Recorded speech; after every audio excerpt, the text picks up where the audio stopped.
Hello, everybody. Hello. Oh! Hi! Oh my goodness. Hello. What are we doing here? This looks different. Yeah, so welcome to my ball court. I'm going to be your current chaos coordinator, Stealthy Chaos. It's wonderful to be here. As you, most of the people on the channel know me, I'm normally a player. Instead, I've decided to flip the script on everybody, and they become my willing torture volunteers. Yeah. Pardon? I was promised cookies and like warm milk.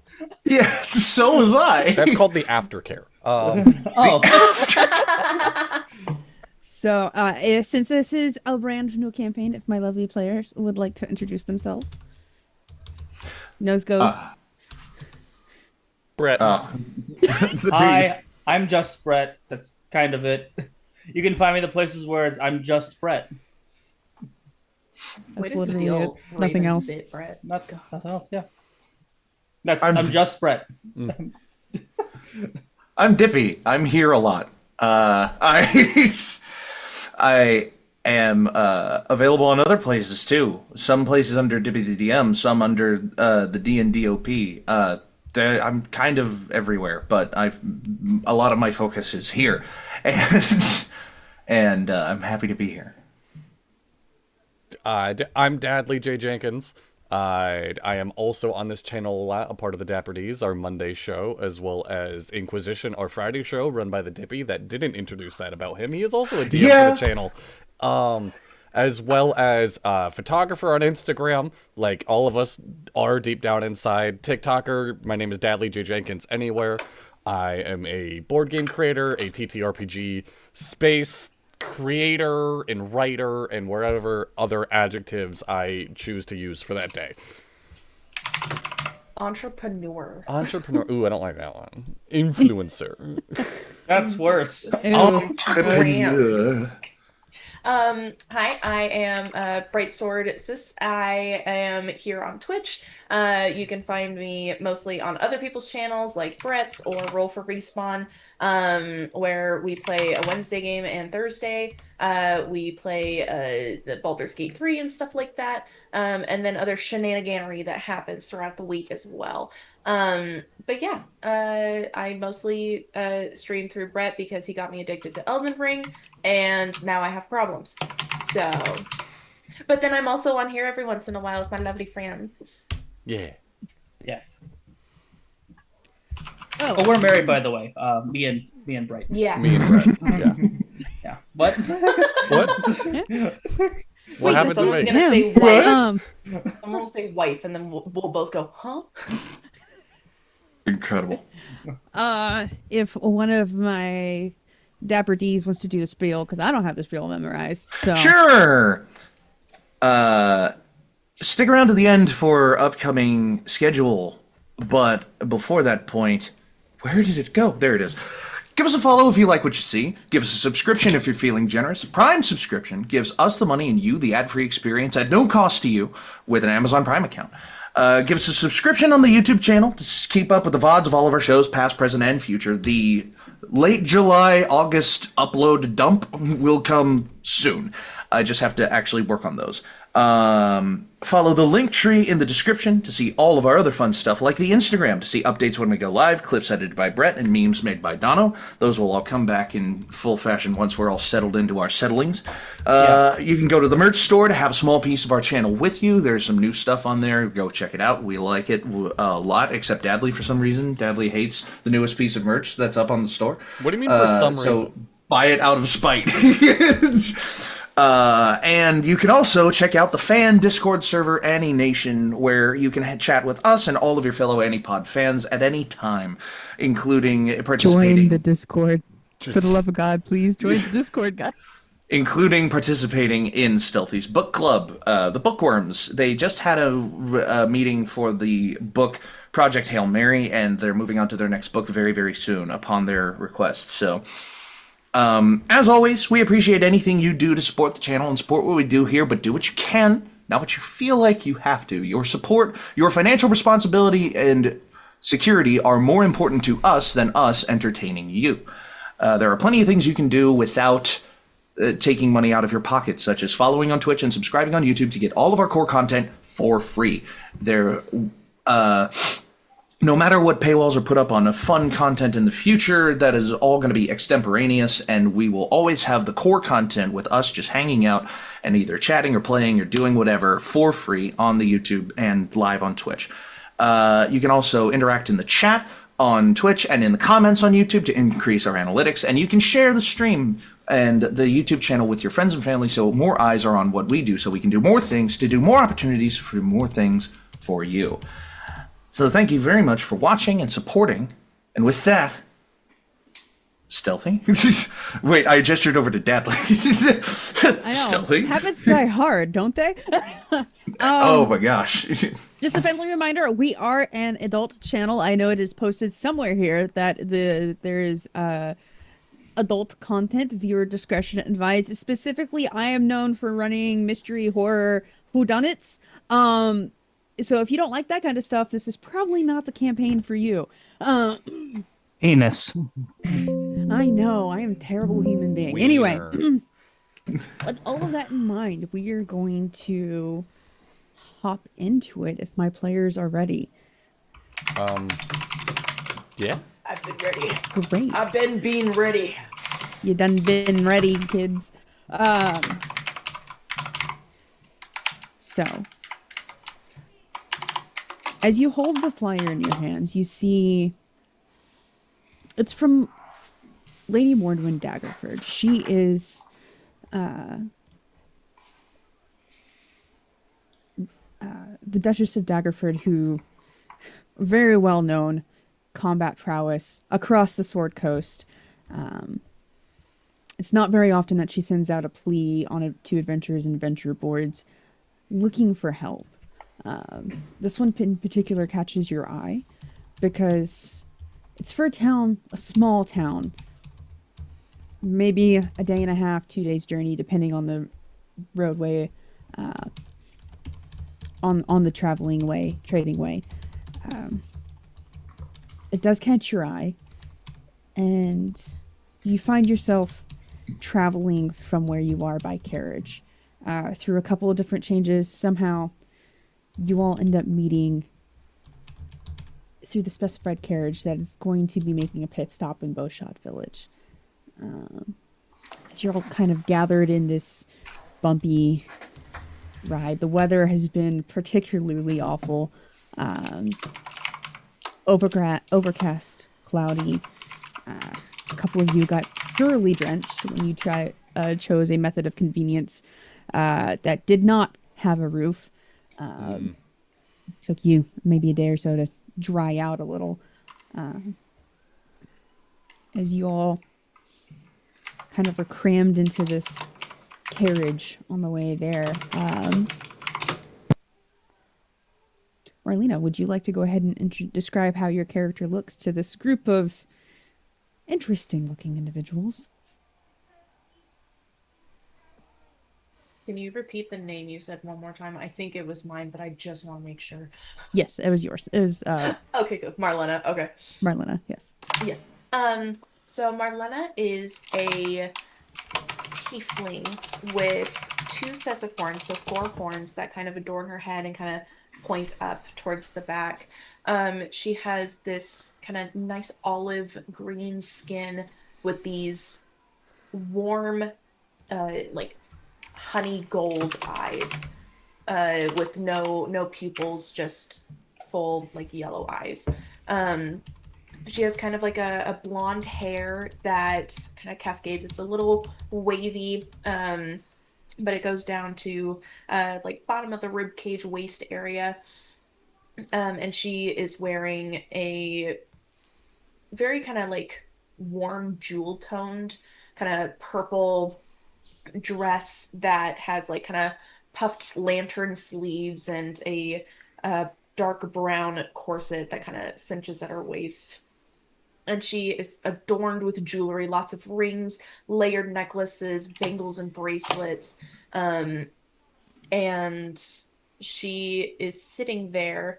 Oh, and also a pair of glasses that she has on as well.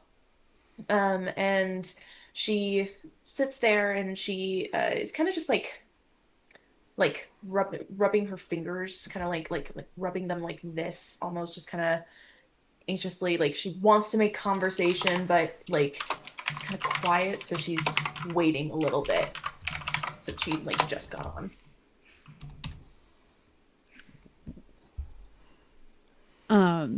So as you're kind of focused, what exactly are you doing right now? Are you reading? Are you Once she kind of like sits down, she kind of assesses what everyone else is doing. She will um actually have her familiar come out of her cardigan, or like out of her sleeve. She'll kind of summon him from the sleeve. And you'll see this pseudo dragon that I shared in the group chat, but he's got white and brown fur, some wings. He's very fluffy looking, almost like a ferret, but it is actually inspired by a, you're gonna have to correct the saying I say for this, paloma from Monster Hunter Wilds. Ooh. Something akin to that. I did put it in our chat. But she will kind of summon him and or summon them and pet them like on her lap, and he'll probably like nuzzle around her neck, and she'll just kind of give her scritches. nice? As you're kind of focusing and sketching your familiar here, all of a sudden you jump and startle as you hear a.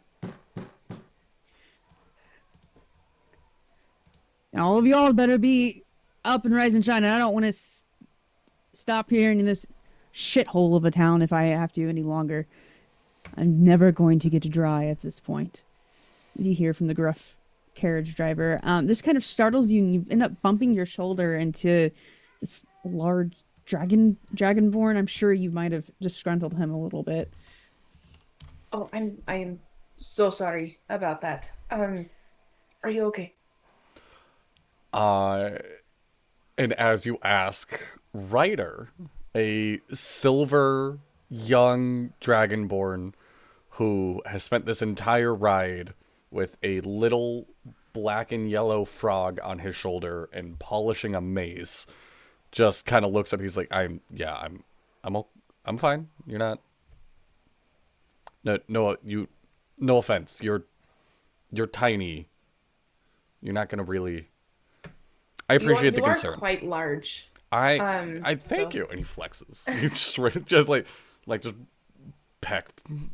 So he is black tank top that reads Cage the Tiamat on it because it's his favorite band. That's very funny. Very good. As he Round of applause.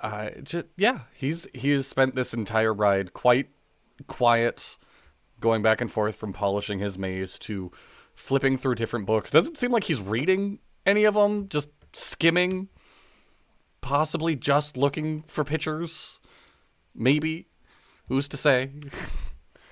And his little frog the whole time is just like a statue on him, very unmoving. The frog blink every now and again. Yeah, just like one eye at a time. Yeah. Judas, while this encounter is kind of going on, what are you focused on, Judas. my fine furry friend? I don't have fur, thank you. Give me 1 second. I'm doing some stuff with notes. Oh my god. So here we go. So Judas, you said that we all arrived kind of on the same carriage, or we're just arriving at the same stop. Same carriage. At this point, this is the only sort of any method of conveyance that's actively going towards the general direction of Bowshot, because the weather has been terrible over the last several days. Right. Well, he has been kind of like arms crossed and legs kind of outstretched in front of him, getting as much leg room as he can. His tall form barely fitting into this carriage. When it came to a stop and the knock came to the door, he like woke up and just kind of like rubbed his eyes and kind of tightened his robe around his form. Judas Menariah is also a tiefling. He's a very tall tiefling at 7'1", 206, 205 on a good day. He has bright yellow skin and long, sharp fingernails on the ends of his very lanky fingers. Tall, straight horns that poke up through a wide-brimmed orange hat. And messy black hair underneath, kind of just short, unkempt. He has piercing green eyes, and when he smiles, his teeth are sharpened to points.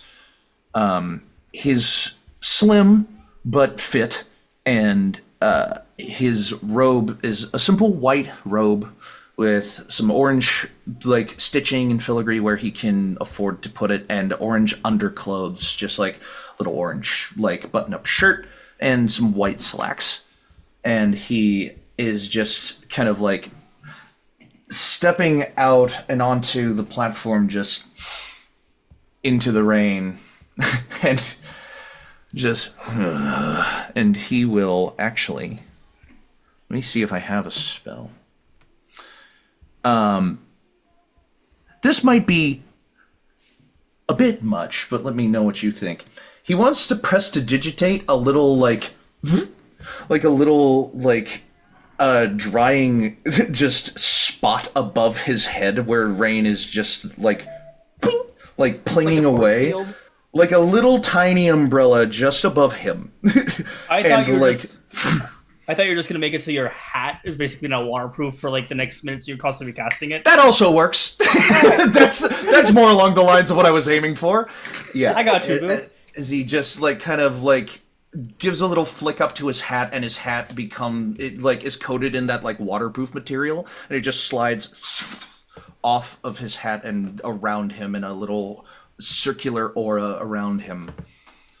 If that's too much, just let me know. No, that's fine. I'll allow it. And he just goes, really would have thought that this would have broken up by now, but yeah, nothing to be done about it, I guess. Isn't that right? And kind of looks over to the other tiefling on this ride, and just being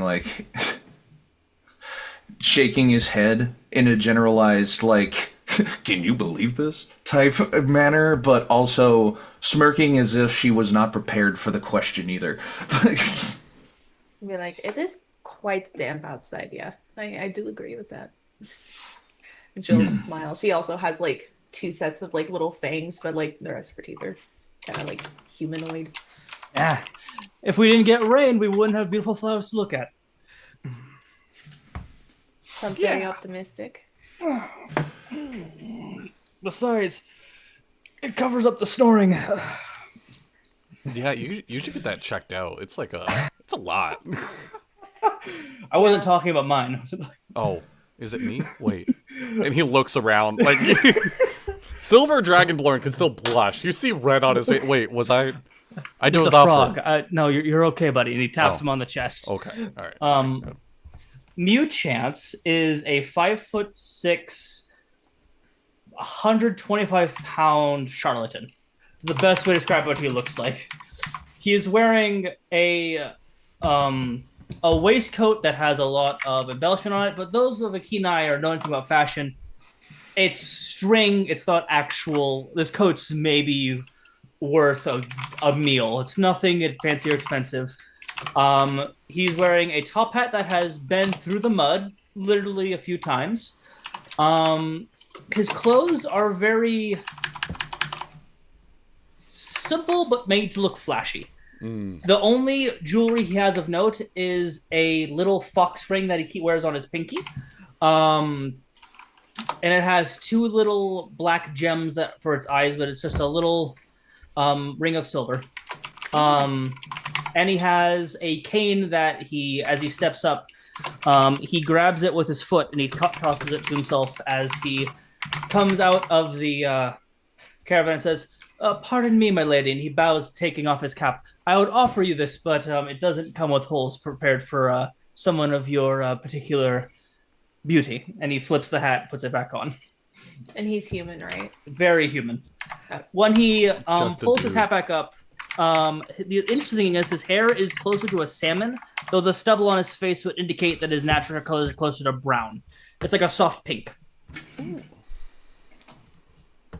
We love. As the carriage driver, now seeing that all of his chargers have left, unceremoniously snaps the reins and starts pulling away. As he was very serious about not wanting to be in that weather any longer than he had to. Take care, Can I may bring your him a travels be silver safe. before he leaves? Yeah, you can. If you toss it to him, he'll catch it.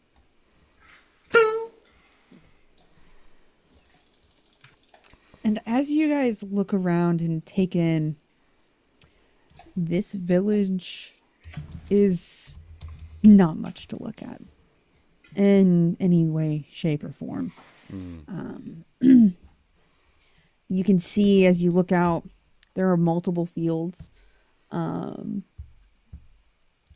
spread out quite far. You do see that there is a lumberyard that's actively processing lumber and whatnot. There's a few shops, a blacksmith.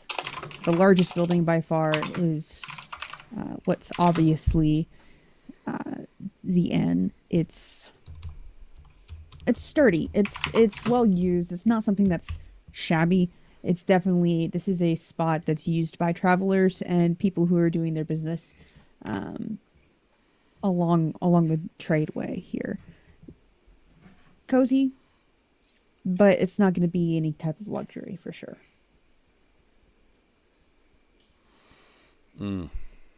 I've stayed in worse. You're telling me.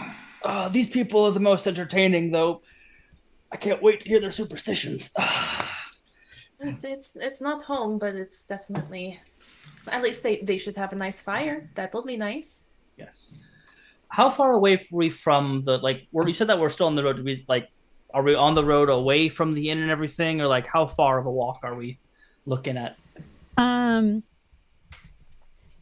The carriage driver dropped you at a sort of crossroads. It's probably no more than a quarter mile. I mean, it's not going to be the most pleasant walk, but it was certainly better than a 3-day trudge through mud in the rain. So, All right. Shall we? Yeah. At your leisure. all right, as you guys walk through towards you can see where you see evidence of the logging industry is going pretty well here. Most of the near wood has been clear cut. There's always a demand for lumber on the Sword Coast, and this seems to be a great source. So, most of you already know this is one of the few areas that's not greatly defended by magic or the Emerald Enclave or druids or satyr bands. This is probably the greatest source of lumber for the Sword Coast in this area. And as you get forward, you'd think that even in this kind of weather, a trade town like this would have a little bit more busyness to it. Mm-hmm. It's very sleepy and very quiet, which is odd because even in this kind of weather, there's still things that people can be doing. What time is it? About. It's about, the weather made it difficult, so it's latter half of the afternoon. You still have a couple hours before dark, but it definitely took you longer to get here than you thought. Mm-hmm. Looking down at the message, what did it say for our audience? Yes, so the flyer that each of you is holding reads as thus: urgent, adventure is needed. The Duchess of Daggerford, Lady Morin Daggerford, hereby authorizes the hire of adventurers to investigate missing persons in Bowshot Village. Reward: 150 gold each upon successful location of missing persons. 2 gold per day. 2 gold per diem. Speed is the utmost importance in this matter. With this in mind, the Duchess has secured lodging for any adventurers at Bowshot Inn.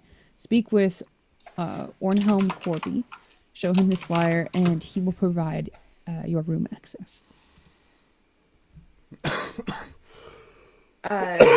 Marlena will like look at this and notice that everyone else is also looking at their own very identical looking flyers. And she will go, I'm assuming that you guys also received the advert for this. Yeah. No, I came here looking for the wood. In a sense, yeah. Well, my friend Charlemagne picked it up and then he told me that he didn't want to go do this. And I told him that I would pick it up for him as a favor. So, the sooner we find these people, the better. Yeah, my the owner of the tea shop I work at, she saw this on the boards and thought that maybe it would be good for me to try and get out of town for a little bit. Sure. So I was just bored. For all sharing while we're doing this, I didn't have a whole lot going on. College not keeping you busy enough? I may have left the position. Moving on to some new stuff. We'll see. Well, certainly fun to hear about at the very least. Well, he claps his hands and dancing lights appear around the group. And just like kind of illuminating open areas. Woo! Yeah, within 120 feet of me, I spot kind of like 4 areas that need like that a light can be placed, and they all shine down on the path that we are walking towards the Bowshot Inn, as they all just fly from his fingers and just kind of set themselves up. And I point out to the others, no one in particular, just adventurers need a grand entrance, don't they? And he will use an at-will minor illusion. Yeah, if you create a sound. And he'll use a minor illusion to subsequently, with those dancing lights, make the sound of like, what is it? What are they called? Like parading trumpets, like the lauding someone's arrival, of just like the heralds. Trumpets. Yeah, the trumpets of heralds. Yeah. Did you just start doing John Cena's theme? No, I Da, went. da, da, da. Da, da, da. Never mind. It was slightly different. As you kind of create this sort of fanfare in this dreary weather, you do see, especially at the end, a couple heads pop out the door. A couple, you see a couple quick flashes of faces and windows as you get more into town and walk up the steps to this humble, quaint Bowshot Inn.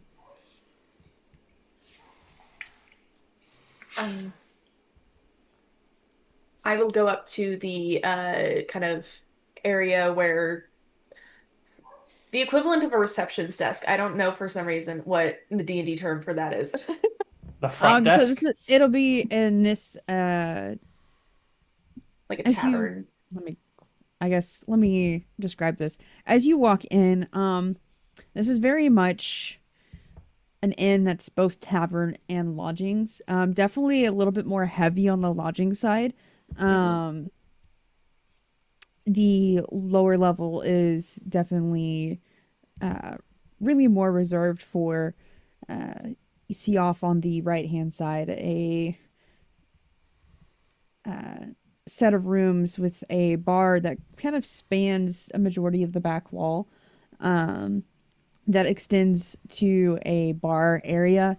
In addition to, there's two doors. One you would assume it looks like is a pass-through door that looks like to a kitchen type area. The other is a locked one that actually has a pretty hefty looking lock for something in this area.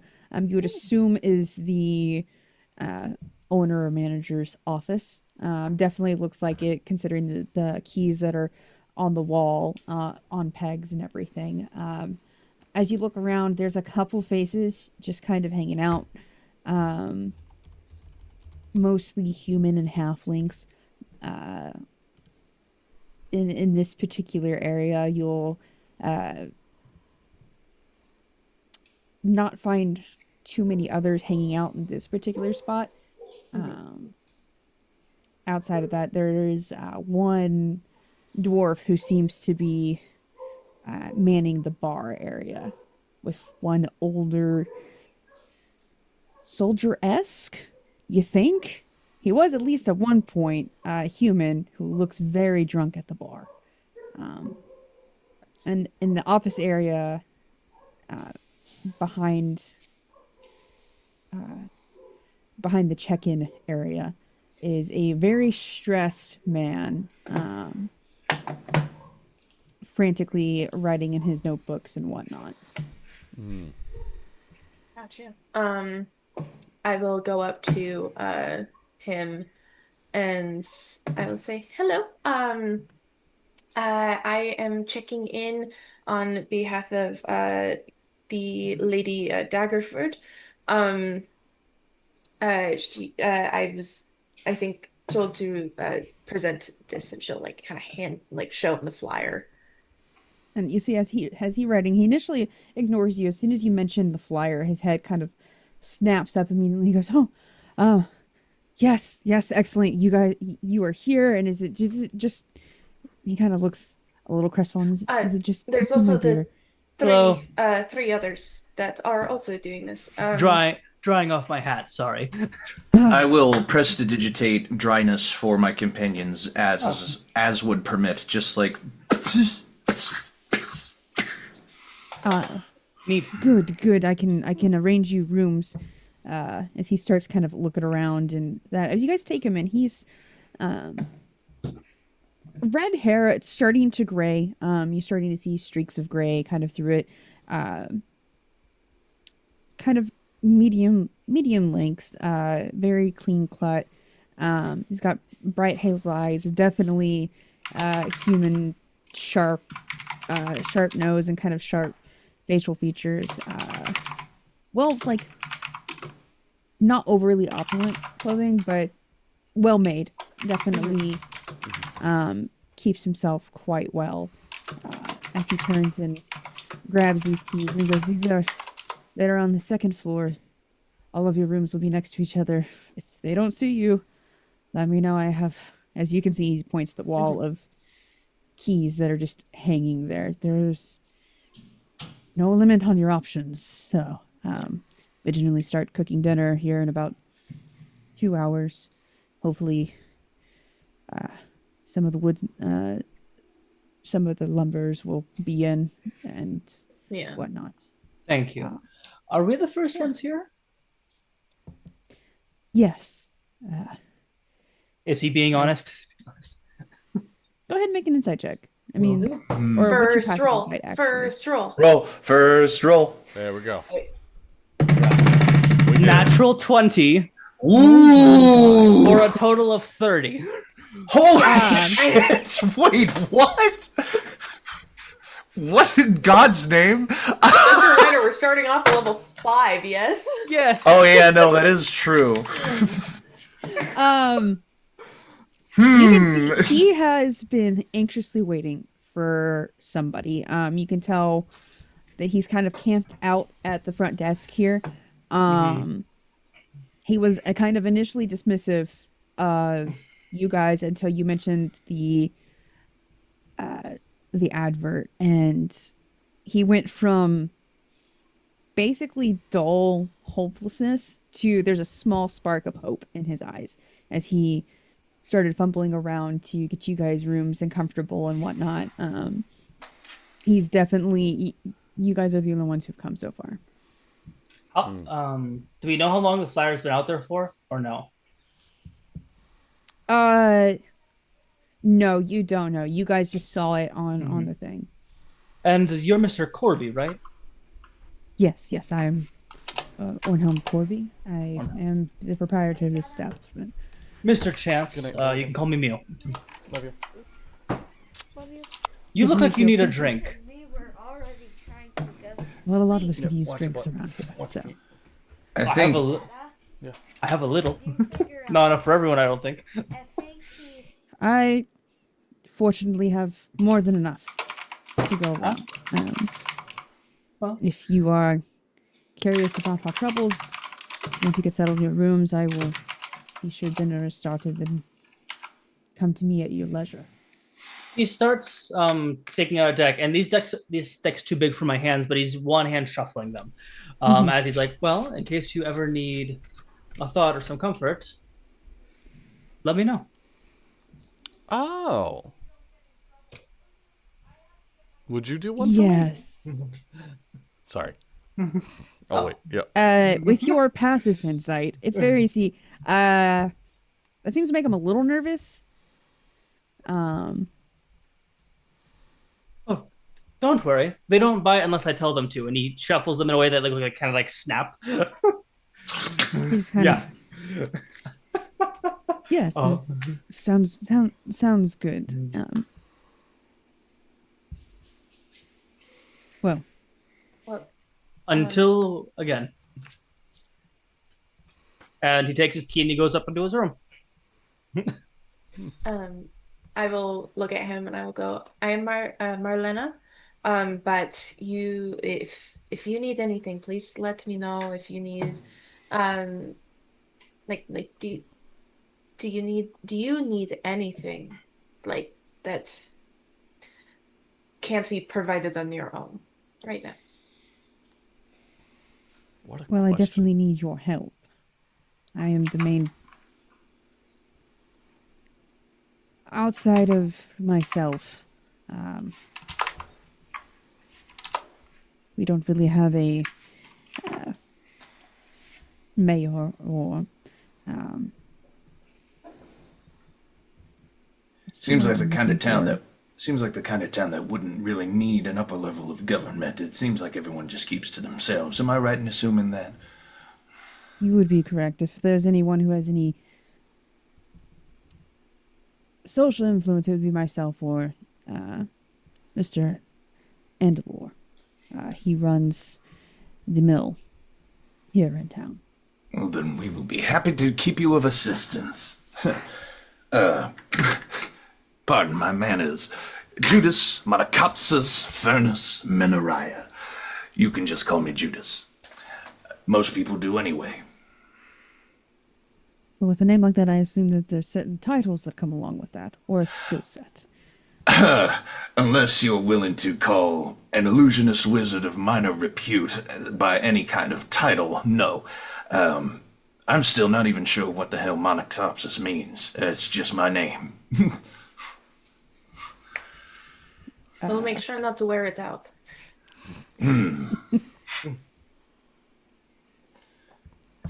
But yes, get yourselves comfortable and please ask any questions you want of me. I appreciate it. Yeah, where's the bathroom? Needed to piss like a racehorse for the last, 2 hours. And I Passed, don't want to like- be rude. Like 12 really good trees. He points to a door leading out the back. And it's an outhouse latrine area. Yeah. Judas takes this moment to realize he is no longer in a city. Because if you'll you're excuse looking me. for a bath, you'll have to give us a couple hours. We can get the water heated for you. There is a bathroom for a bath. No, that's perfectly fine. And he will walk out the back door. into the rain once again and look for just a private place to do his business. Yeah, you walk out the back door and it's a latrine. I mean it's Shovels well provided? built. From Shovel. you definitely won't get wet while you're in there. Oh, It's well built and sturdy, but it's nothing pretty. He has to like close his eyes and just be like, son of a bitch, and just like, Got a city boy up in here. He's one of them fancy city slickers. As everyone else did the like introduction, getting their keys and whatnot, Ryder just like sits down. I'd assume it's like you said tavern-esque, so like they're like even if it's a tiny bar, he just pops a squat at it. He's like, I will trade you a gold for a beer. That's a very expensive beer. Is it? That's normally. I'm in a. I live in a college town. You see the dwarf Manning. He's young for a dwarf. That you can tell, and he's cleaning the glass, cleaning glasses and whatnot. And he offer a gold for a beer, and he's like, how many beers do you want? I run a. Well, I bartend. It's not my bar, but that's like what we charge where I'm from. Is that a lot? Yes. I have 15 gold on me right now. You can get 15 beers. That's awesome. Mew comes back downstairs. If you're buying gold at a 15, if you're buying a beer for a gold coin, either you're very wealthy, or the town you're in focuses more on knowledge instead of capitalism. Which, good on you, and smacks him on the back. I don't. Okay, I'll make you a deal. And he looks at the dwarf. He's like, I'm going to give you this piece of gold, and I'm going to be in town for a bit, and you're just going to keep giving me beer until I have spent this piece of gold.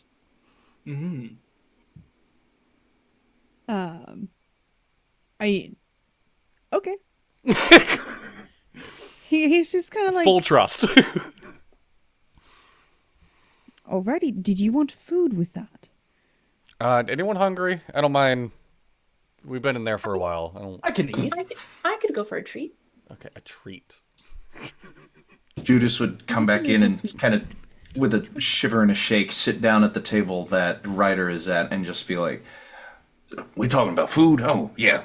And puts his own gold piece on the table. He would also unlimited beer. No, I'm kidding. That's not. I have to get in the headspace. If you're able to negotiate that, I will actually fucking take it. No, all right. And what do you got to eat? Dinner's in a few hours, so probably meat and cheese. Meat and cheese. I love both those foods deeply. I have a little bit of summer sausage too left over. If that's something you're all right with. Yeah. Why would, I don't care when you made the sausage. Summer sausage reminds me of What's home. your name, son? Well, Ryder? Oh, meat. Sorry. Well, I mean, if you say he already said son. What's your name, sir? But if you want to say Ryder, and to the bartender, Rico. Nico, Chance. Well, Rico? All right. well, if you're going to be spending money like that, you are more than welcome to sit in my bar for as long as you like. Oh, that's good because I'm sleeping here too. And he sets it's a nice hearty plate of it's rustic bread, some cheese, probably goat cheese or a cow cheese of some kind. You did see a couple cows out in the field. Big hunk of sausage, and looks like there's some apples still in season, so he threw a couple apples on the board as well. Very nice. You're delightful, sir. Thank you. Yes, thank you so much. And We're probably Ryder- gonna be doing stew for tonight, so Perfect Stew with sounds this weather. amazing. Thank you. And you said you wanted a reading, right, Ryder? I I would love a reading. Chance, was it? Chance. I would love a reading. Let's see what kind of Careful person what you are. you wish for. And he like leans back in his chair.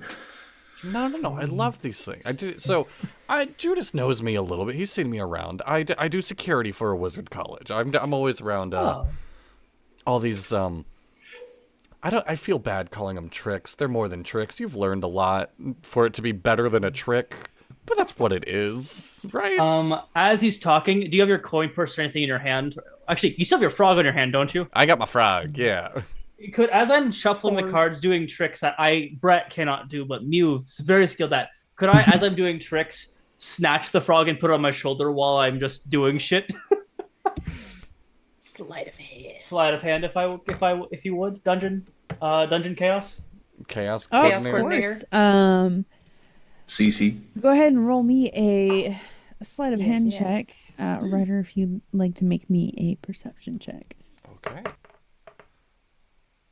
8. Not my best, but 17. Okay, yeah. Damn. Not my best either, for the record. Not that far off. No, from we keep the my bar best. low here. We started with a 30. Yeah. It's like, And the we started with bar 30. can only go lower. Yeah, the bar is on the floor. All you had to do was step over it. Instead, he leapt 10 feet into the air and somersaulted over it. I did. Obi-Wan was hanging there. He flipped up, grabbed a lightsaber, and cut Darth Maul in half. Yeah. Like, pretty much. Drama. He flicks the card out and he catches it with it facing towards you. Oh, the Four of Cups. Something is missing. You've explored, had different opportunities, but you've missed some things, and it makes you frustrated just a hair. You're obviously curious and brave for the line of work that you participate in, but you also have a curious side that make you more like a cat rather than this frog. Looking at where it is on his collar, and he pets it. Can I? Yeah, take him. Yeah. Okay. Yeah. Right, I wasn't keeping him. Yeah. It's just, Puts him back. you're looking for stability, but you still feel stuck at the same time. Yeah, you're not wrong. It's pretty spot on. Thank you. You're also hopeful, which is good because it's hard enough to be stuck. But if you are looking for the best opportunities, you'll find them. I'm sure, friend. You know? How nice. Did I say something amusing, Sir Judas. Judas? I was. He doesn't have keen mind, but he's going to try to say your name, and he's like, I don't. Mr. Judas. No, just Charlemagne gave a very, very, very similar reading to a poor sap the other day. It's nice to know that there's standards at least. And I kind of just like take my hat off and place it like here's a fun trick. I take my hat off and then hang it on the end of one of my horns to let it just kind of drip dry behind the seat behind me. And I am just kind of rooting around in my bag of holding. I'm not sure I emptied it before I left, and I'm hoping that I can pull out a very torn up four of cups out of my bag of holding that Charlemagne used in his reading not less than a week ago. Because the guy tore it up and tossed it back at him and was like, said, "My life is complete," and then walked into a bar and proceeded to enter into a fight. And Go ahead and roll me a luck check there, bud. just a pull it straight out. D20. Yeah. That's a natural one. A strong You start. pull out a rude drawing that Charlemagne might have drawn about the dude.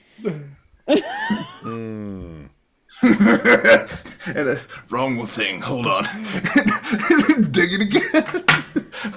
Maybe a little better. 5. That was one of you. It's Motherfucker. Your horns are penises, though. I'll find it later. Interesting. And I just Interesting.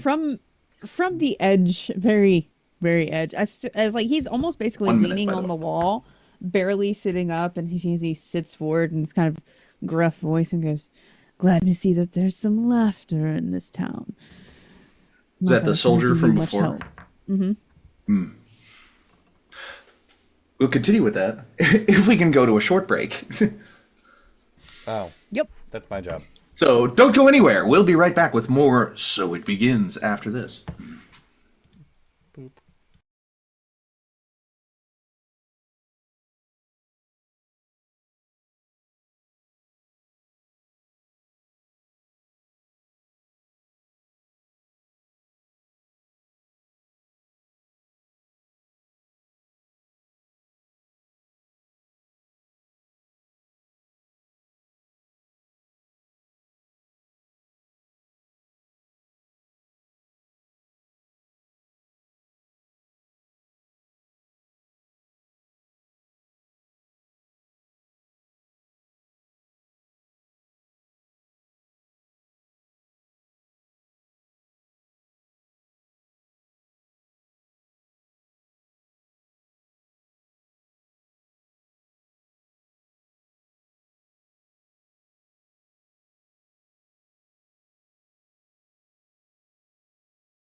Cardio.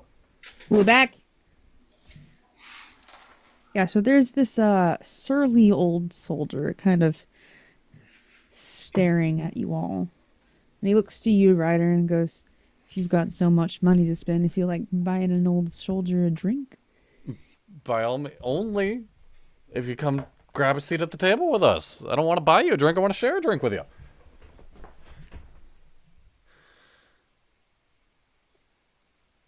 He gives a I'll buy and you a he drink. looks all of you up and down.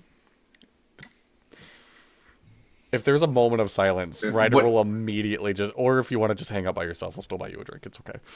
When the soldier's eyes pass over Judas, Judas gives him one of these. Just Look one. at the eyebrows. Just a Yeah, just one. Marlena will kind of just twinkle her fingers. Just Yeah, you all last long around here for sure. He kind of walks over all bow-legged and sits down at your table, but still as far away from you all as possible. Valid. good. That works. Specifically, he sits as far away from you as possible. Mm. You're You're muted, muted, Brett. Brett. I'll put these away if you're a superstitious friend. But it's considering you mattered in so much life and death, you figure you already know what's waiting for you on the other side. So, do these really matter? Well, I learned a lot of things when I was in war, and one of them is that there are fates worse than death. So, Yeah, living. well, What? you keep Mallory those shiny nods. magic tricks away from me, I'll be quite happy. Flips them a few times and does this with his hands and they're gone. See, now that's a trick. I know you went to school or college, or you were born with it, or the universe chose you, or you made a pact. I don't know why you have magic now that I say it out loud, but nonetheless, that's a trick. Are you saying that the years that I learned such things don't count the same as someone going to school for all that time? No, I'm just saying that, like, that I feel like is a good use of the word trick. When I describe magic, I feel bad using the word trick. I see. Tricks can still be cool. I've done a lot of tricks in my lifetime. Judas conjures a small ball of light in his hand using the light cantrip. That's also a trick. I know you had that in your pocket. I mean, It crushes it in his hand, opens it again. There's nothing there. Is it up your sleeves? if we're showing Don't go off, anywhere I near will, my sleeves, I Ryder. will like open my palm and then have like a flower, like a peony, like kind of bloom from her palm using druid craft. What's your name, old Girly timer? cat stuff. Nicholas. Nicholas. Mm. Do you live here or are you just traveling on through? I had the great pleasure of retiring from the muster of Daggerford to find myself here on my daughter's farm to enjoy the fruits of my hard labor of protecting. Going well, huh? About as well as you might expect. I mean, that's fun, though, being close to family and whatnot. Like, Leans over to Ryder. We hear about missing people. Maybe don't bring that up right now. I mean, is your daughter one of the missing people?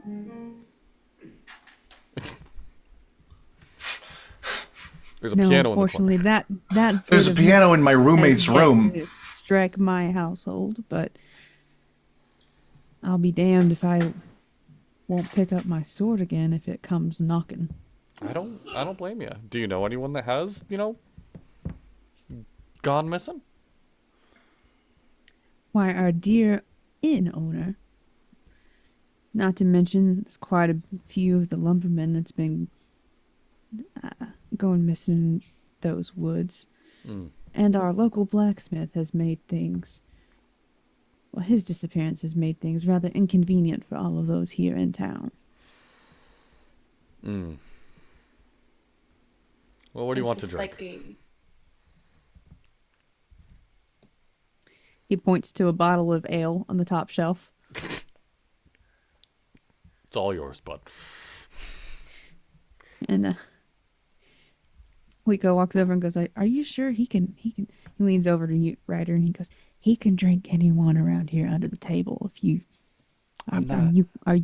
I'm not competing. I want to make it clear. I'm not competing. But he Oh, seems why like not? he's. I don't. I don't like. I don't like me when I'm drunk and not in my house. You have a house? I own a house. I do. Oh. I I- also I- own a cottage. I rent an apartment. I lied. I'm so sorry. Out of character. Just what the fuck?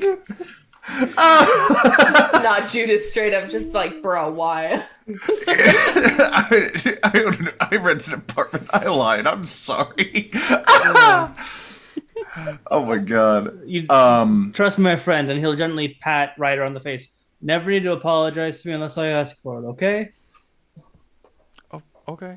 Okay. I'm gonna do it anyways. Don't I- waste your breath. But it makes All me breath feel is better. precious. Is it? Sure. Why are you trying to control what other people say to you? Why are you shitting on people's livelihoods? I haven't been. I mean, Well, how you did interesting make fun of you his city cards folk are. earlier. Oh, I'm not city folk. I typically spend time around towns like this. I'm I actually supposed definitely that they were talking to me, looking over at him very pointedly. Oh, he's Another- staring you right down, enjoying his mug of ale that Wiko has slid over with a little bit of trepidation, like, maybe And I what shouldn't. might be the problem with coming from such a big place? If you don't mind my asking. Eyebrows furrowing into a glare of discontent. Well, it's because most city folk don't understand the true cost of what keeps them so prim and proper.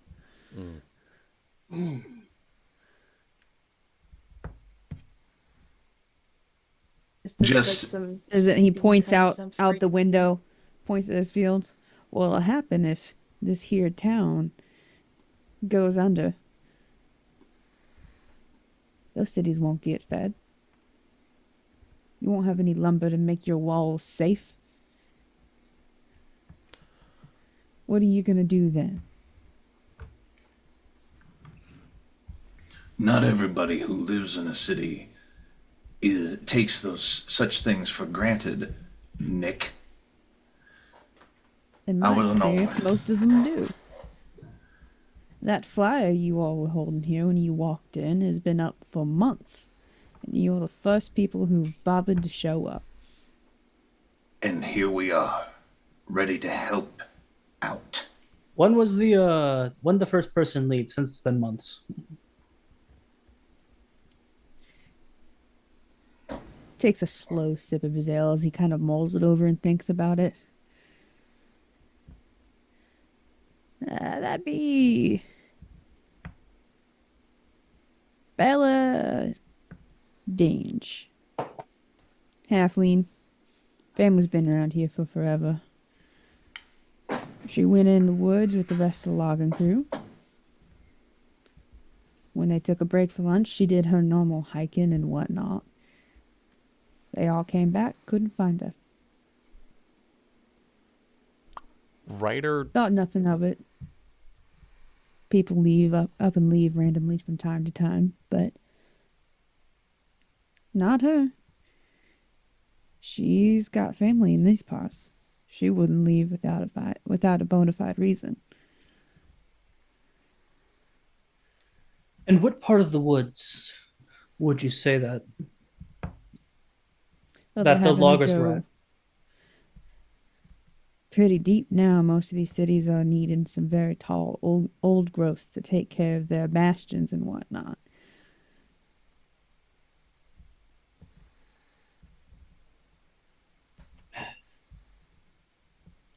After that came Wolfra. She's the logging crew boss, so she sent several people out to find her. Then poor Nodder, Corby's son.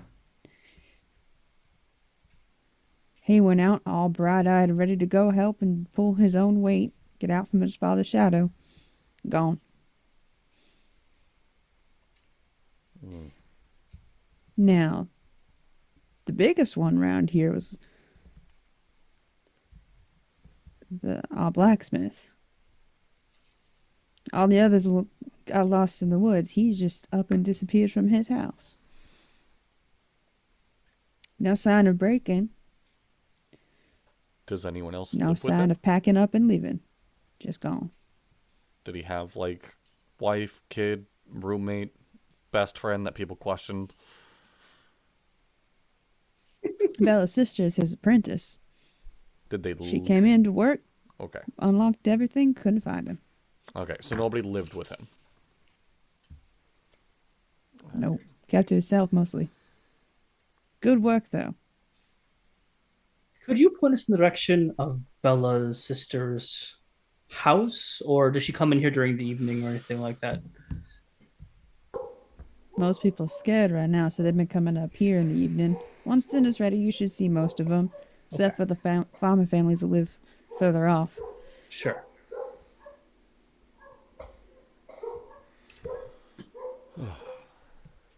By the way, sir, and he will pull out 2 gold pieces and hand them to Nicholas for your service to make sure that all of us civilized folk, as it were, are able to keep doing what we enjoy doing. Salutes him. Well, it is, as he takes it and leans forward. Well, it is nice to be appreciated every now and again. As he sticks it in his pocket. Maybe surprise your daughter with that blanket she's been thinking about getting. Oh, for certain. She's got a couple on the way now. Congratulations. You're gonna be a grandpa. I already am a grandpa. How many? 3, Four right? now. 4. That's... We know these 2 are gonna be twins. Put me at 6. That's a lot. You haven't been part of a farming family, have you? No, nope, I'm not gonna say that about your daughter. I'm so sorry. I almost said something very vulgar. Here I thought I was gonna like you. Look, there's not a lot to do around here. I'm not surprised y'all end up with a lot of kids. There's many different forms of plowing, my friend. You don't gotta make it sound weird. Come on, you gotta focus. I was just gonna say that maybe it gets colder around the winter time, and He points to you, and goes, I think I rather do like you. Oh, you're too kind. Don't worry, I'm a right old bastard once you get to know me. Aren't we all? Well, cheers to that. He stretches, does the old man. I think I'm going to go back to my corner and keep an eye on things. Okay. I Mainly promise I'll as be on my he's worst staring behavior. Wilco down, definitely wanting another drink. I also I like point a finger of like it's on my tab. Like it's fine. It's on the whatever my gold piece will do tab. Wilco looks at you and goes, you insist. And pours across Nicholas a drink. across the bar. So like we can't fully communicate. I'm like, do you want one? Like to Rico, do I'm working. I know, but it's fun. Like, You're precious, you know that? oh, thanks, buddy. He's been precious for a while now. You come to learn. Speaking of which, I work with, college students. College, very scary. It's the first time they're around strangers and their peers and whatnot. Sure. We're all gonna be around each other for the next, I don't know, handful of days. Sure. We should all share a fun fact. Like a Okay. drinking game sort of thing, or just like a random fun fact you'd like I to just share? more meant a fun fact. That sounds like a capital idea, Mew. And he will he'll call over for a bottle and 4 shot glasses. That one's not on mine. That's not. We go run Generosity over. has disappeared all of a sudden, Ryder. It's a whole bottle. What were you thinking about? Something hard. What kind of moonshine you guys got out here? Surely something good. What don't we have is the better question. Green. Give us something I'm that'll sorry, make her he's young. Something hard and smooth and sweet if you have it. something with apples. Well, we have pretty good. He runs over to checks the stock real quick because he's like, sweet apples. I like apples. Grabs a bottle. And it's basically apple schnapps. It's as you can see, they mostly from the fields out there as you were walking in. It's kind of hard to look at. It looks like it's mostly root vegetables. Oh, So it's Can I get some potato juice? yeah. You There get you some go. potato juice, guys. As So. as the 4 glasses are kind of placed around us, I grab the bottle from them and place it in the middle, and with a fingernail uncork it.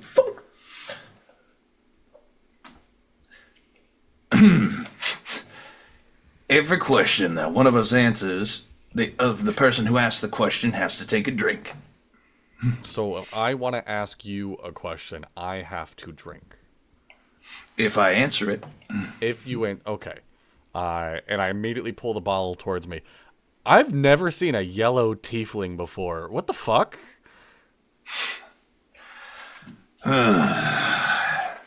have to go through the routine again, don't I? You see, my mother was a celestial. I don't know whether she was an Azimar or something along those lines. Fallen angel of some kind. Someone who walked among the living for a short time. I'm sure that's what your And- father said. Oh no, she's the one who stayed, not him. Because my father was a devil. Kaivanom. I'm sure that many people have fallen under Kaivanom's spells in poor parts around here, but they cavorted. They had me. He did not like me. He left pretty much immediately. She took care of me as long as she could, and then she left me when I was 15. The reason I'm yellow is because, well, demonic heritage normally takes its place from where takes most of its heritage from the father. And indeed, some of that blood got mixed up when a celestial got involved. Enter a beautiful golden yellow, whereas others are red or orange or blue or green. I am the oddity that you see before you because of my parents. I wouldn't say oddity, but it is individualistic. I have never met another yellow tiefling as long as I have lived. You can call me whatever you want. I'm gonna call myself an oddity until I meet someone else who fits my description. Distinct sounds nicer, I think. Whatever makes you happy and allows you to sleep at night. Now drink. And I point over at Ryder and I take a shot. as I grab the bottle from him and I look over to oh man. So many options. As I grab the bottle and look over to Mew. And I'm just like,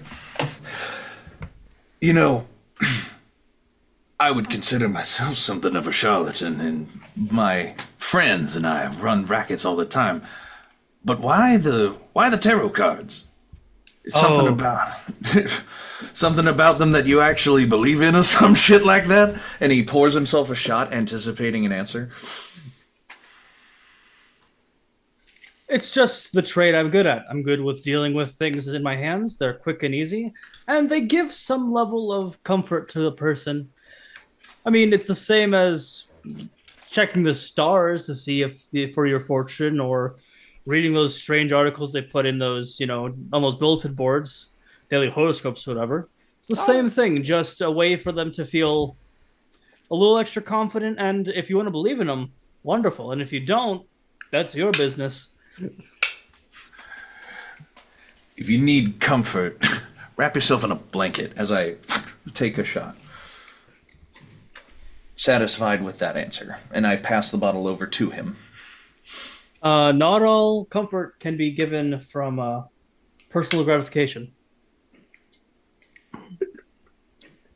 Um, he looks over to our Marlena, pours himself a shot, and puts it in the middle of the table. When he's looking at her, what does he see, Marlena? hmm. Like, in what way do you mean? He's scanning her entire face to see anything, any tell, just anything about them that he can kind of figure out just by looking at them. You can see kind of like a sparkle in her eye, sort of like you would see.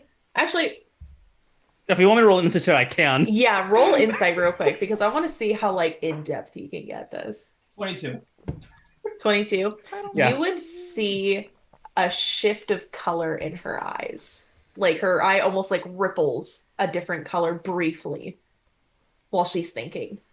But you would also smell this like earthy uh like perfume that she has. Like it's very it's got like notes of like incense and musk, and it smells like smoky woody, almost tobacco. Like it's a very warm earthy scent that she wears that you would probably get a whiff of as well. Does she have any holy symbols? Like you said that she might be wearing Yes, one. yeah, she has a holy symbol of, I believe, a fireplace is but it is of Hestia, so you would see her amulet to Hestia. What drew you to the goddess of the home? Um, Having to make my own was what it was really. I um don't remember a whole lot of my past, but um when I learned from my mentor that I had a sort of affinity to the light and to kind of warmth, and after a lot of searching and research and just feeling, and I found her, and then I in decided to devote myself to her, and then I felt an innate change in my magic, and I petitioned her and she confirmed. Beautiful. Whether or not Marlena is looking, Judas's eyebrows are raised in surprised contempt at that answer. Content or contempt? Content. Okay, okay. Happiness. I thought I heard the P there, and I was just No, like, I was I about to heard say the that. P, and then I course corrected. I was about to say the P and course corrected because I knew I was Gotcha, about to be gotcha. wrong. Cool, cool, cool. Like genteel, Mew is going to, as he's asking this question, as he takes a shot, he slams his cane down, hitting, seeming to be striking at something. Uh, Chaos CC, if that's all right with you. Yes. Yeah, you hear an angry high pitched squeak in the scratching sounds of the rat's tail that you hit scampering away. Charming establishment. Anyway, and he passes the ball to you. Right. I guess we'll go in a square. And she will look to Judas and You missed Ryder. Fuck. It No. is okay. If you have a question lined up for Judas, I am not offended. That's right. Okay, so I'll go to Ryder. Um, uh, what do you feel was the main influence in your music choice? My music choice. You're wearing a band t-shirt. Oh, right. Okay. I already. Oh, they frequent the bar that I help run. They're loud. I like music that if I punch somebody during it, there's laughter instead of like anger. It's fun. Um, I don't know. I like d- yeah. It makes me feel at home listening to loud noises, and I know deep down that says something about my childhood, but I'm not ready to unpack it. I think we'll let Mew do that later on because he seems like the type that does that. Yeah. And she will pour herself a very small shot, um, Adorable. and sip. In the middle of pouring it, Judas will like tip the bottle up to make it match the other shots that were poured. While you guys are doing this fun game, all of a sudden, as you go to take your next shot, you hear a kind of a commotion coming from the kitchen area as a pan's been thrown, and you hear Mr. Eyes up. Corby yell, "Wiko!" And the bartender kind of straightens up and goes, "1 second," and runs off. You hear like muffled arguing and yelling. What are they saying? Yeah, I was gonna give me say, a perception. I think the whole table goes silent trying to eavesdrop. He said eyes up. That thing I did was the eyes up was in character, like looking over at what the hell was happening. Go ahead. If you're trying to eavesdrop, go ahead and give me a perception check, please. 12, Would which investigation work better because I have a higher investigation? Trying to hear through a wall. I'm investigating the noise. I'm Actively trying to hear through a wall. You're actively trying to hear through a wall. Perception, you said? She's still coughing, recovering from this much bigger shot than but she's like, that was clever. That was clever. 17 for me. Ooh. 3. 12. Judas is 26. not rolling well. I have all your rolls. I'm sorry, Dippy.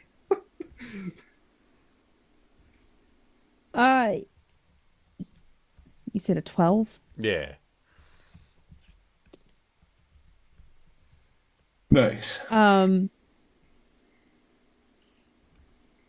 Everyone else got above a 12, correct? I got a Judas 3. got a 3. Oh, you got a 3? Yeah, so Ryder, I like to imagine you Judas don't is doing hear? something else. He went Got so focused eyes on up the because command. now all of them are looking at that and I'm looking at something else. You're pouring an extra Squirrel. shot for yourself. Mew, you definitely hear. Marlena, you also can just make out as where this rapid hush discussion between Wiko and Ornham, as they keep getting in and I can't figure out where the fuck they're coming from. And here we go. I've been trying to find and clog every hole that they keep coming through, but they just keep, every time I turn my back, I feel like I find another one. He says, well, now we have to start. Fortunately, I started another batch already, and it should be ready here shortly. But if we keep finding these rats everywhere, we are going to have to close down, and I can't afford that right now, not with these people here helping us. Look, I know, I'm going to get it set. I'll go to the couple farmers, see if we can borrow their cats and get it helping. But they've been having issues as well, heading all the way out to the forest. It's like once it started raining, they all just fucking showed up. Fine, get dinner ready. We'll get it handled. Go finish serving them. Don't let them find out. Rico kind of comes back, little sheepish. Looking under the table with a 3 and seeing the rat that Mew killed earlier, just looking at it, just like, oh shit! No, he didn't kill it. He got his tail. Yeah, Oh, got the tail. Okay, Yeah. never mind. I thought it was a death. My apologies. I've heard of a I think we pancake, but I've just- never heard of a pan bartender before. You good? I feel like a lot of just- bartenders are banned. As you can imagine, tensions are kind of running high around here. No, people are nervous. Sure. Has it been raining like this for a while, or is this a new occurrence? Looking out towards the rain. It's coming down in sheets almost. It's been. This is probably the heaviest it's been over the last couple days, but it's definitely feels like solidly for like a month or so. Is it typical for the season, or is this just is this out of the ordinary? This is just a little out of the ordinary. I mean, points necklace. A couple of the old timers might be able to tell you years and years back, but normally this time of year it's pretty nice mild weather for working outside. This is, as he kind of again looks out the window, really odd. At least since my family's been here.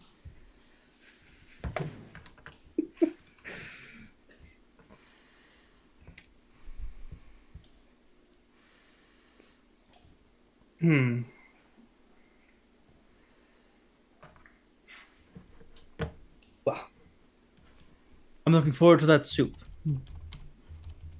Yeah, And I believe should be coming up shortly. wonderful. Thank you. And Oh, you go. I believe you were asking Ryder a question. Lenny. No, Ryder answered that question. It's He did, yes. Yeah.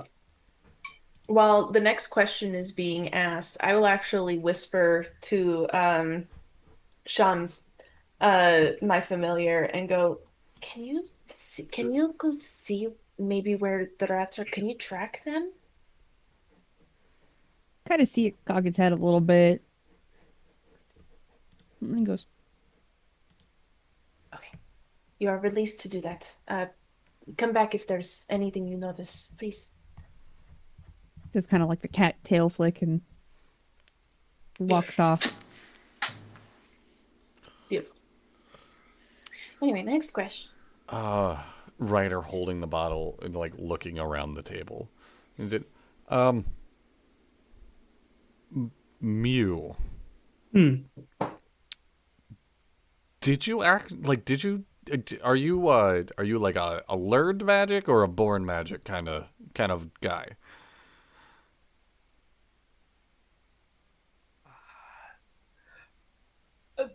Magic and I have a very weird relationship.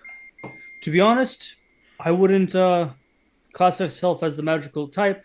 I'm definitely more interested in the and up until recently, you couldn't convince me magic was real. That's a wild statement. Clerics have their pacts that they make to different deities that grant them certain power, but that doesn't classify as magic. That's miracles and that's faith. Okay. When it comes to the more does the hand thing that Judas did earlier, but no light shows up. I put a light in his hand where he's trying to make that trick happen. In his other hand, he flicks his wrist, and a bit of flame shows at the top of his wrist. But it's clearly a pyrotechnic trick. And he like tugs his thumb and like a flint lights a little bit of like fuel, and he like pats it out. Okay. And even if they say they command certain things, they still require components and certain things to make the trick happen. Yes. So even if it does take years of schooling, because I'm able to flip cards impressively or be able to read someone, that's any different than someone needing a little cocoon and calling upon some unknown power to make them do something. This is something I could do with my hands. Okay. All right. Hard to argue with that. And I take a shot. I will actually. Sorry. Marlena will actually grab the bottle back and she'll go, I actually have a question for you, Judas.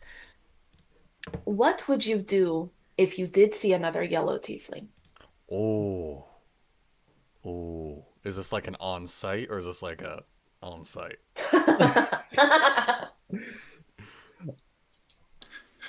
You're gonna have to take a drink too if I answer that. Oh, Looking at Ryder, gladly. looking at Ryder, and I just like I'll pour shots for both of us. I lean in close, and I would look. I would look them like deeply in their eyes, really analyzing why they asked that question. Insight check. Odd. Marlena specifically, not you, Ryder. Oh. Oh, you want me to? Yeah. Okay. If you want to combat that at all. Um, sure. Oh, fuck. I rolled so bad. 17 insight. 4. Four. The bar is so low, guys. The bar is so low. I That's just switched my up first my good dice, roll, too. yeah. Or Rico, if the bar's on the floor. I mean, it's fine because it's a dwarf, but come on, guys. So, Come 17 insight against 4 whatever. Why did Marlena ask Judas that question over table? Over table? Well, I'm not ready to reveal that quite yet. It depends wholly on your answer, genuinely.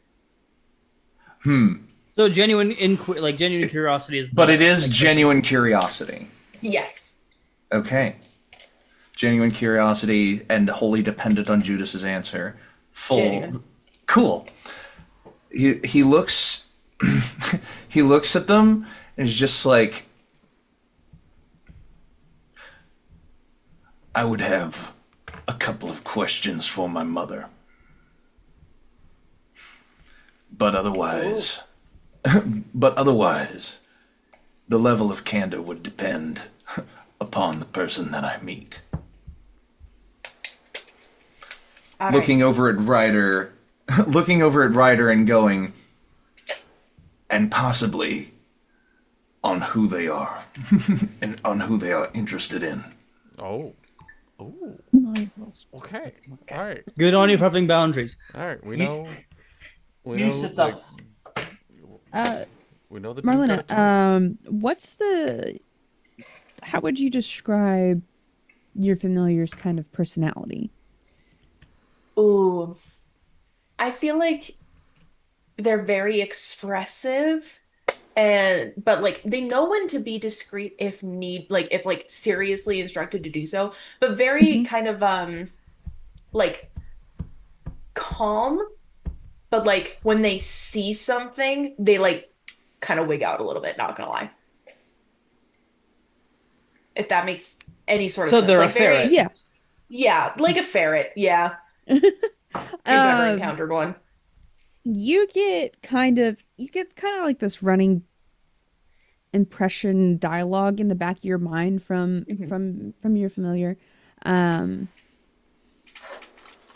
You gave them a job and they're gonna figure it out. While all this is going, they very quickly, you feel like the kind of impression of like satisfaction of, oh, I just found what I'm looking for. As you guys keep talking and talking, as the night kind of goes on a little bit more, and then you get this kind of like weird, like almost a what the fuck kind of like thing from them, as they're not quite sure how to describe what they're seeing. So you kind of feel the telepathic knock of, hey, I need your attention.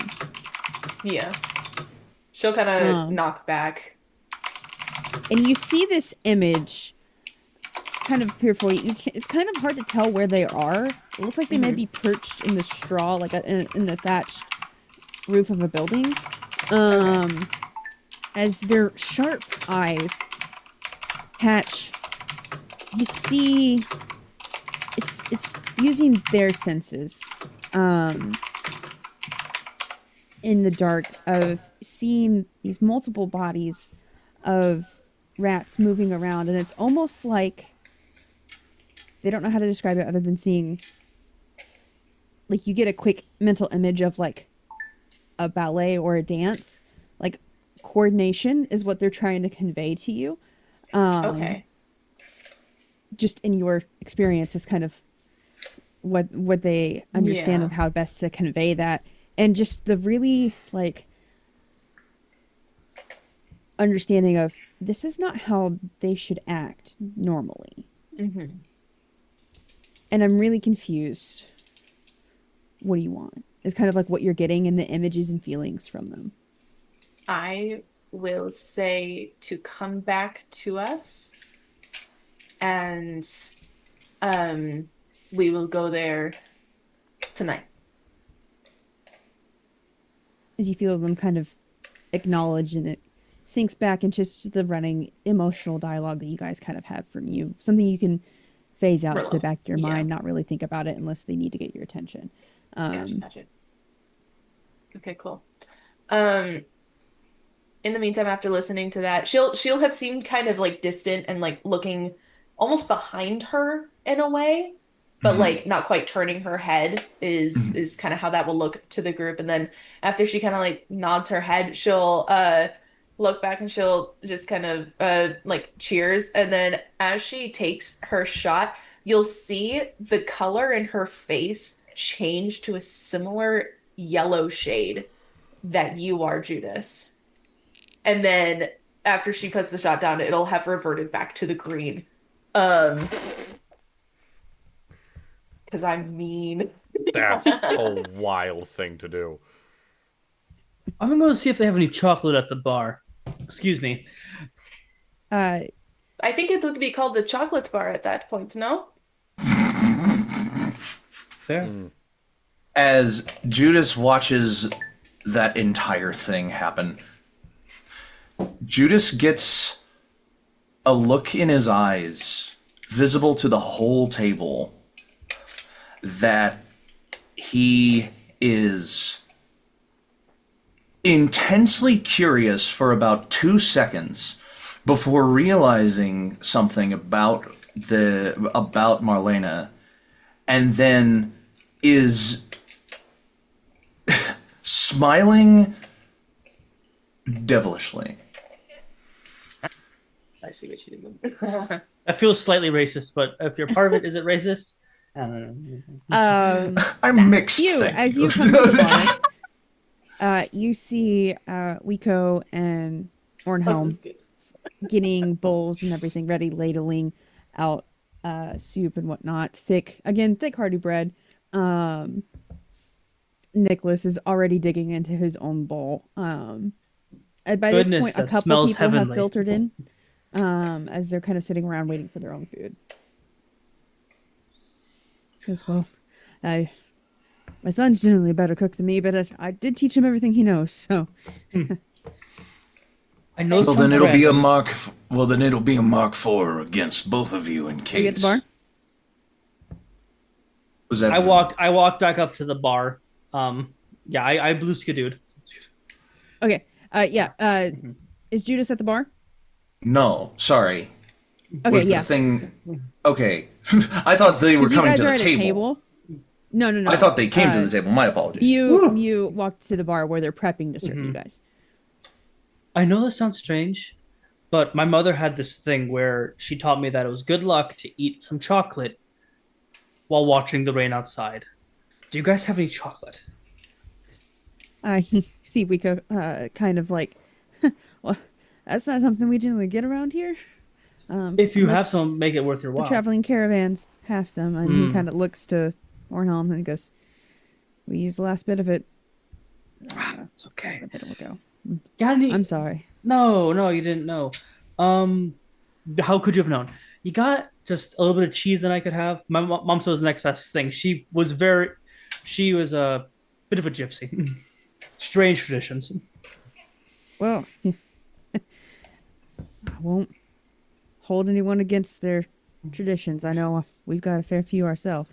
As he cuts off a nice hunk of cheese that was you guys were served earlier, and throws that in addition onto your tray as he lifts up a couple and goes, "Well, whenever you all ready." Perfect. I'll take that over the table. Thank you. And he starts. This man's a master of his craft. He's already balancing two other trays in one hand as he picks up the third, leaving Wiko to handle the other customers who have wandered in. And you can see mostly farmers of that kind and whatnot. Judas has grabbed the bottle from Marlena and it pours himself a shot. It doesn't But ask then- a question. It's weird. No. Pours himself a shot and then looks at Ryder, places the bottle down, and slides it over to him preemptively, looking at him and going, "I have a genuine understanding and a good reason in my mind as to why both of these folks decided to take up this contract as well as myself. Why you? What about this drew you to actually..." It was the first one I saw.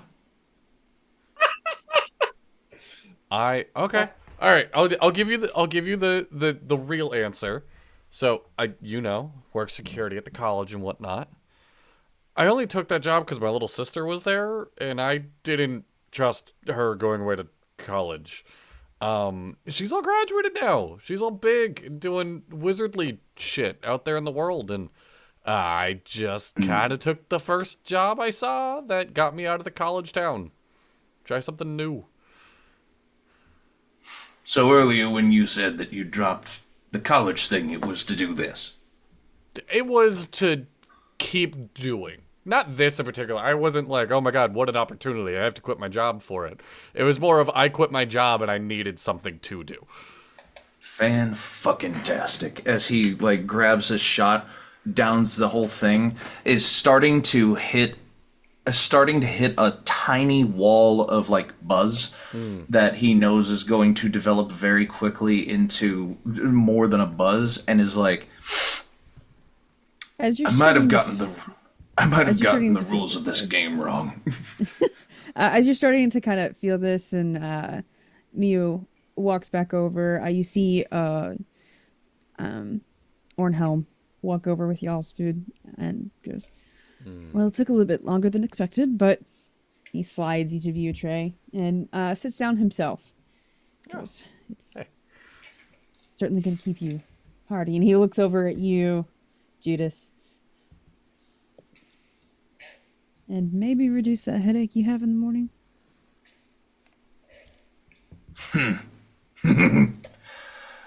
Fair enough. Actually, sir, I have a quick question for you. You're gonna have to take a shot for it. No, that's I'm only... just teasing. I'm just teasing. No. But how many places here in town have a roof that is thatched with straw? Is it many? Because I didn't really notice it's rainy, so I have my hood up and stuff like that. But how many would you say? Most of us have already converted to slate roofs. This last a little bit longer, but Griffin, our blacksmith, is pretty traditional. He still has a straw roof, and some of the farmers way out towards the valley have thatched roofs as well. That is good to know. Thank you. Thank you very much. I think anything else I can help you. I'm sure you have questions. Our friend Nicholas actually helped us out a bit ago, but we will definitely have more questions for you. But I'm gonna go do outside and do that ritual thing I told you about. Please excuse me, friends. Can I insight check the dude that just told me magic was bullshit saying he's gonna go do a ritual? Go ahead. Fred is already Deception versus... Well, I already know how this is gonna go, but okay, go for it. Add a 21 to that number that Ryder rolled. at a 21, Yes. 24. So I get to roll a 24. You're giving me your roll. Is that what's happening? No. Not quite. You're Ryder cute, but you're not that apologizes pretty. for questioning you. Yeah. Your subconscious know what? apologizes for stereotyping one of your party members. Yep. No, I could, if DM's okay with it, if Chaos Coordinator is okay with it, I would just read that as I didn't catch it. Like, just you said it, I got Incredible. suspicious, and I was like, Just goes, "Nah." ooh, what was that? No. The liquor hit right then and there. Just went, That was Yeah. it. That buzz kind of started in the back of your skull, and this stew smells really good, and this bread is warm and fresh out of the oven, like food, really good food. Your new friend, party member, acquaintances, oddities. Friend. No friend. He would describe No his friend. Food or friend. Oh, food. Food wins in this matter. Food. Insight check, food. Yeah. no, that's You a ask, t-shirt. wait a minute, and Mew just puts his piece of bread into your mouth and walks out.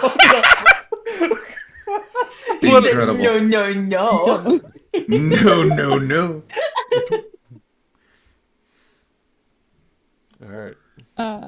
So Mew, as you step outside into this drizzle, you do see what's your familiar's name? I thought you said your lawyer's name. I was like, damn, he's got a lawyer on Familiar's standby. He's got a lawyer. Oh, mine? Yes. Shams. Shams.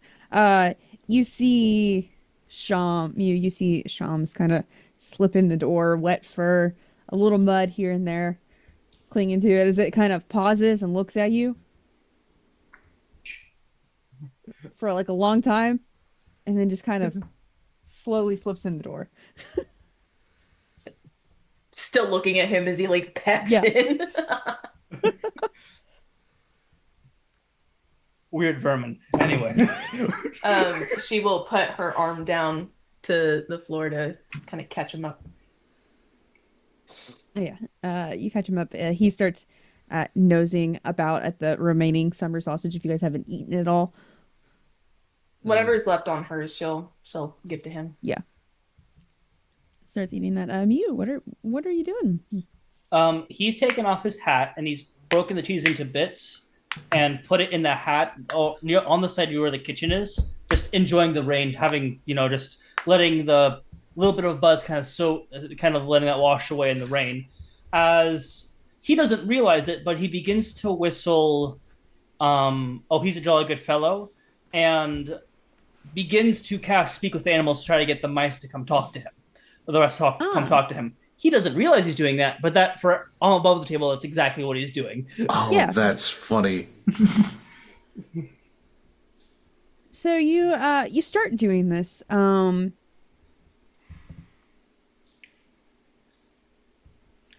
Eventually, kind of out of the grass and kind of darting back and forth and everything, you see a field mouse kind of come nosing at it as you're kind of sitting still and singing. Like, it makes strong eye contact with you, but as you're not moving, even though you see it, it like keeps moving towards the hat before it's like finally very quickly scurries inside and starts grabbing I a piece of pick up cheese. the hat off the ground. You hear just this like, what? Hey, friend. I ain't gonna hurt you. You're not my lunch. Don't worry. Like big wide eyes, just like froze, cheese in hand, just it's gonna eat me. Nope, not gonna eat you. I promise. It- I wanted Just to a ask. little. I want to ask you about the rats coming in from the town. I'm gonna put you back down. You promise not to run away? Not eat. Not Okay. eat. Not eat. Okay. Just- And he's saying this. How I imagine it. He's understanding the mouse's mannerisms. It's talking to him, but he's not seeing it as that way. Yeah. As he's putting it down the hat. Like you set the hat down and it takes one piece of crumb cheese and like shoves it in its mouth, in one cheek pouch, and goes, what? No, The rats. There's been a lot of them recently. does the whole like little mouse. Mm-hmm. Strange, smell funny. Smell funny. Not here, not here. And this lovely conversation between a man and a mouse will continue after this break. Don't go anywhere. We'll be right back with more So It Begins after this. We are muted.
How about who?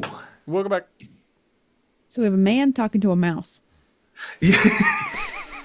Getting right back into it. It's like Ratatouille, except this mouse is definitely not from Jersey. Yep. That was in Paris. The rat Yeah, had a but Jersey the rat accent, had a was Jersey from Jersey. accent.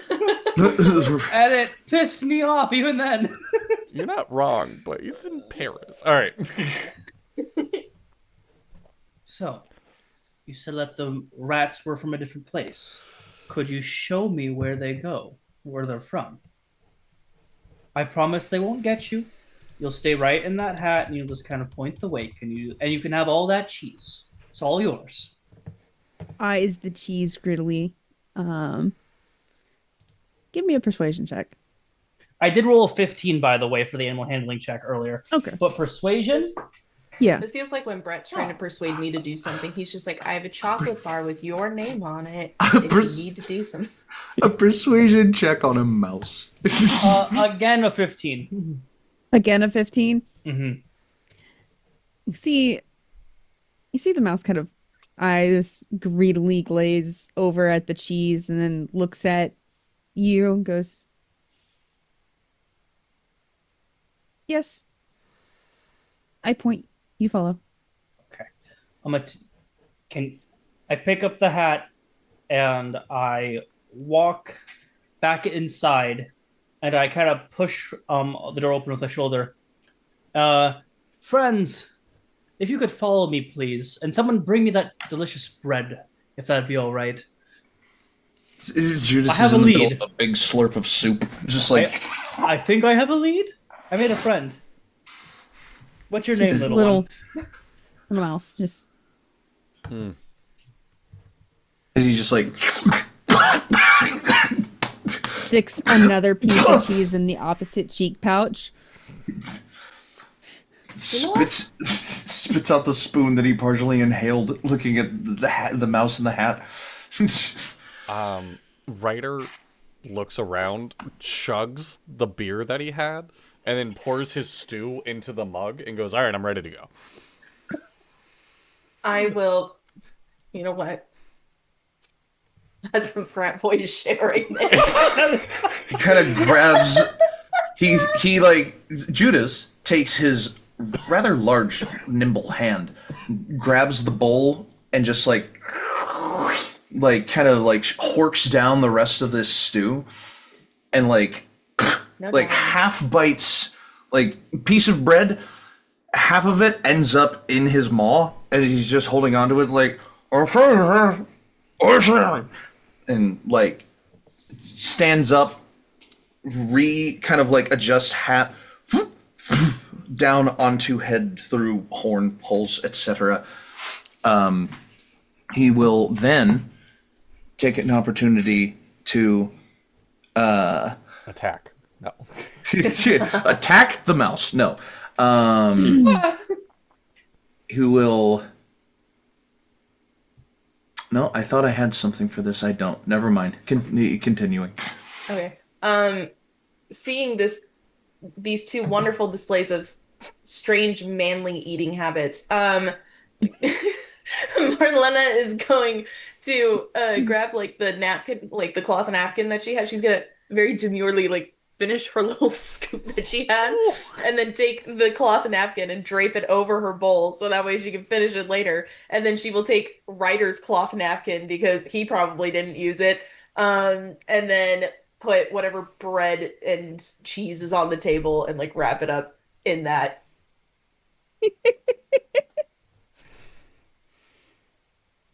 So you guys are following a mouse.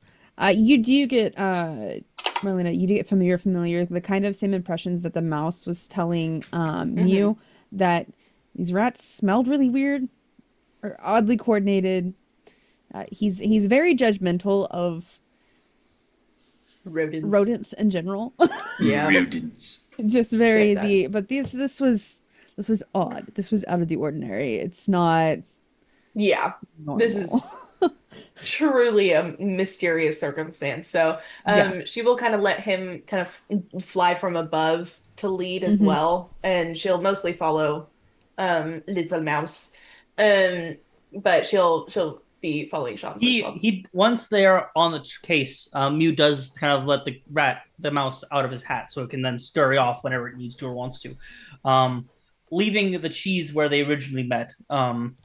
Okay. And then letting it go. It's already got 2 chunks of cheese Yeah. in its cheek pouches already. Mhm. It's really adorable. Feels As it very kind of Tale of leads you in, Despereaux. before shoving the one more piece of cheese in its mouth, keeping it from completely being able to talk. It does say you long walk. Forest Misty.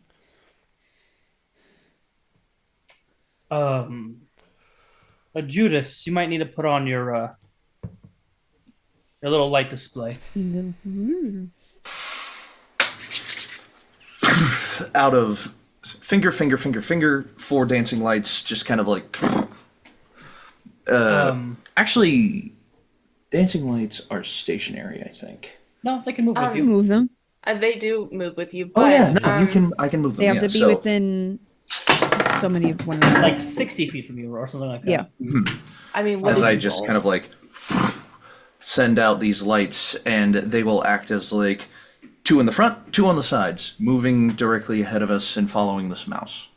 I only can do this for a few more minutes, and if I don't feel like I'm able to understand you, just run back up and get into my foot so I make sure that it's still you.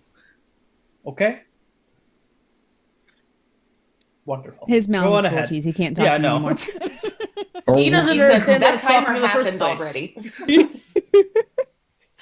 Wonderful. Go on ahead, little one.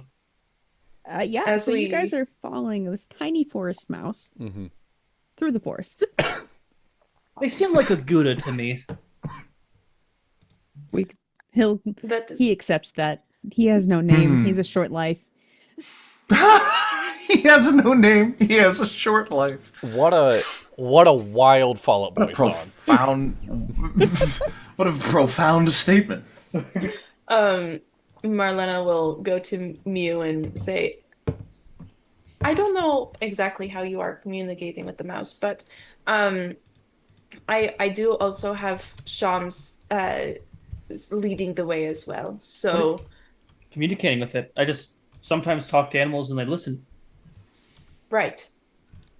And And just using in some of case- that bullshit magic as I am like walking along, kind of like following in footsteps, following this mouse. I also forgot that I forgot to mention that Marlena also has a staff that looks almost like a shepherd's staff. It does have like kind of like vines and like little flowers and like crystals that she's kind of decorated it with, but it has a Nice. hook like a shepherd's staff that has like a small lantern on it. So Ooh, love that hangs off of it, and she will actually cast the light cantrip inside of it, just kind of as like an extra measure of light in this mist. Yeah. Nice. So as you guys follow this mouse through the forest, and like I said, this thing wasn't lying when he said it's a long walk, and anything's a long walk for a mouse. This is a very long walk that he's taking you guys on. You're moving into denser thicket, and the path isn't quite as well trodden here. He is taking mouse trails. Definitely not meant for humanoids such as yourself. Frequently he stops and waits for you to get through some of the denser thicket. Seems like this walk has taken quite a while. You just hear the slurp of stew still. The slurp of stew. You get like a chunk of like potato and like a too big for you Start to just chewing. like Yep. yeah, just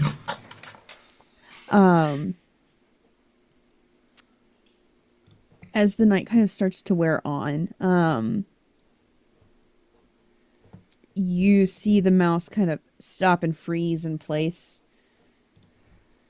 It's been long enough that Speak with Animals has worn off. However, it's very easy to see this mouse is not comfortable now. with what's going on. It's refusing to take another step forward, and it sits kind of on its haunches, nose quivering in fear as it looks back at you and then looks forward towards what seems to be a break in the tree line. They're over there. Takes a piece off the bread he's been munching on as they walked. The rest of your cheese is where we talked about before. Puts the bread down next to him. Somehow manages to cram the bread even like in with everything else that's in its mouth. Take care, little Gouda. And he'll gently pet the top of its head and then flip its hat, sit and tip into it, letting this little mouse go on its way. It scurries off into the thicket. I will have Shams kind of fly down closer to us as he's saying that, and I'll go, will you lead us the rest of the way? Me?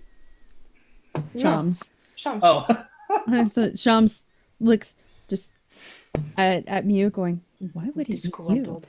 Your Yeah, she don't know you. Why you? your little guy has a name? Yeah, I would just I call named him it Shaw's. Shams. Yeah. And he kind of lifts his frog. He's like, should I? I never really gave him a name. I mean, you can name it whenever, but I mean, he could do to this. me, And he sticks the frog to the forehead, and he just sticks there. He's like, I'll call him Sticker. that is a wonderful name. I like that a lot. For the rest of the time, the frog is on his forehead. The rest of the Sticker campaign. staring at all of you. Does the frog blink? Yeah. Yep. Mew returns the favor with the frog blink himself. Just like You, loosens his eyes a bit. you hear a voice in your head. Do you dare mock me? No. What a fake out! What a fake out Mew review! silently exhales and lifts up his cane, which is a rifle, and just starts opening fire. Oh my god! Cut to a scene where it's just the familiars and goes and it's Stickers going. Well, yes, you see, I actually played dumb in order to not have to do anything. Yeah, I find it Sticker's much easier actually to the leave my BB. life. it's that just the way. familiars. There are, Just smoking as a far as I pipe. can tell, there's Episode. only two, right? It's Yeah. Shams and Sticker. Yeah. He's reading Art and Pete, the Art of Peace, and just like smoking a pipe and like looks to the camera. You see, my friends. Just- You see, this is where everything went very wrong very quickly. On that, are you sending Shams ahead to kind of scout out Yes. the area, or are you just having Shams lead you straight forward? Little bit of A and B, like kind of like because we're at like the part of the clearing where like it's mostly like free for us to go. I'll actually ask him and be like, should we be sneaking it around? Or should we like I'll kind of like send the mental image of like sneaking around or like just walking. So Shams is a pseudo dragon. So Shams is actually fully fluent in Common and Draconic. He can only communicate with you though through the limited telepathy, but he can understand you perfectly.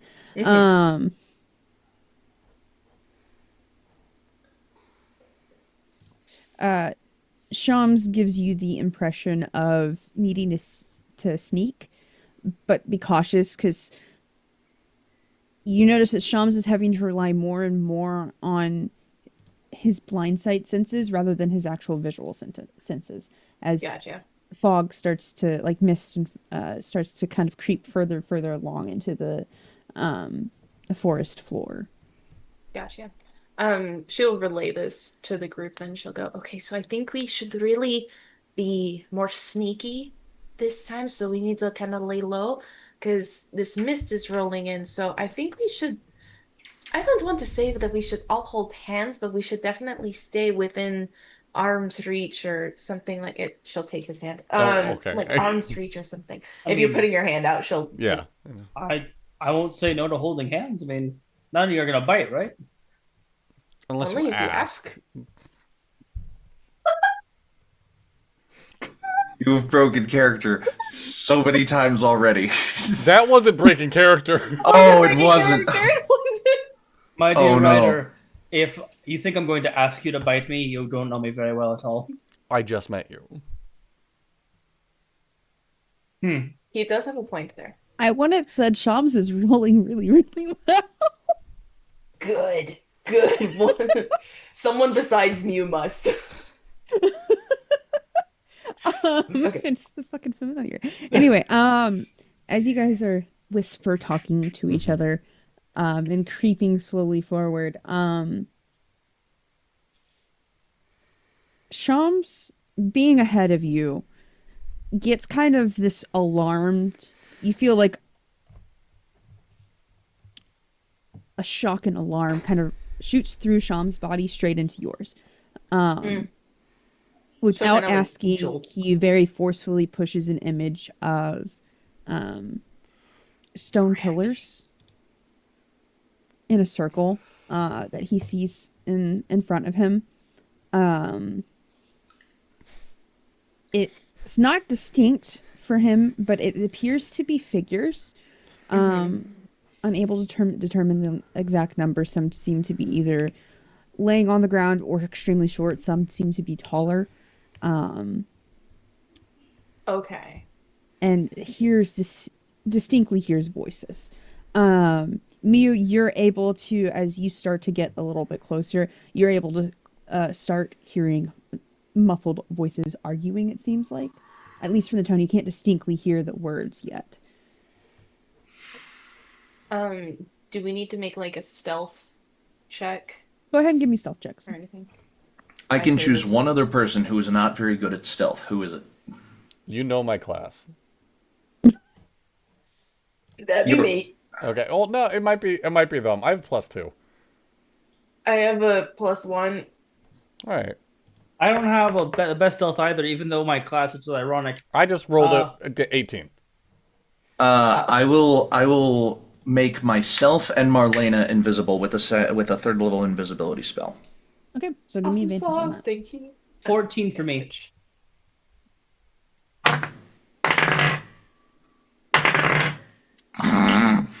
Also an 18 with advantage. With advantage, I got an 11. Guidance! It is too late for guidance. Guidance! It is too late for guidance. What is? I will allow It's a it this D4. time, but you will have to declare guidance before. What is the- guidance? is A D4? Yes. It's a D4, yeah. Yeah, it's a D4. 1. 12. Oh. Hey, you know what? One's better than none. I will do an action to direct attention away from my lack of stealth. Like, How's he doing? pebble or something. I'm gonna do one of my improved minor illusions. I'm gonna do an improved minor illusion to make a twig snap and the brush of like something ducking away from the tree line, Would this be opposite before of us. would I would say that the stealth incurred. Does doing that break invisibility? It does. Invisibility is broken it by. does. It's concentration. Well, it's not the it's Ends for a concentration, target. but it's once you either Oh, ends for a target that make- attacks or casts a spell. So, okay. Can I, given the. Can 12 stealth be me realizing that I'm not very stealthy, and the invisibility is cast after I realize I'm not stealthy? So the order of operations would be I do my minor illusion, and then I make both myself and Marlena invisible after that fact? Because I'll take my lower roll, if that's what you want, for the order of operations to take place. I'll either let you not cast the illusion and just keep what you currently have. Because if you remove your illusion, it's going to remove the advantage that Marlena has as well. I mean, I'm okay with that. yeah, as well. I won't. Okay, then I won't. Yeah, I won't do my spell then. I'll just live with a Okay. 12.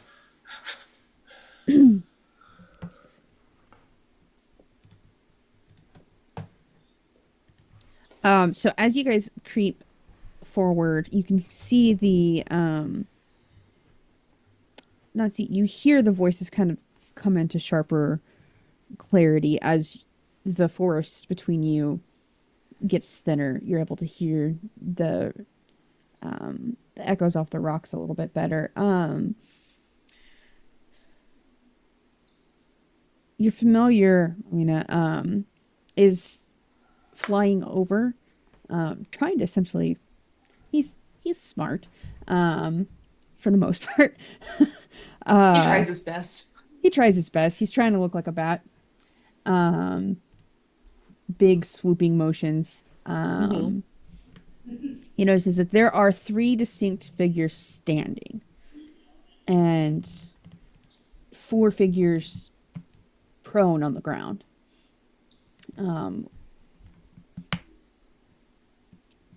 As you guys get closer, you hear harsh, garbled voices. Not garbled. Harsh, gravelly voices. To the email, to the ear, they seem female.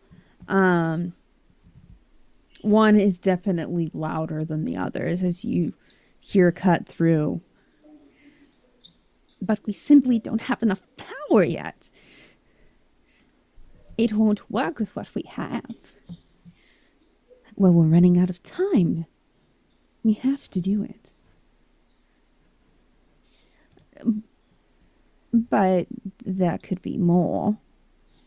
It could work if we just wait a little bit longer. I'm gonna No, they're point demanding it now. gonna point a finger kind of to stop the group.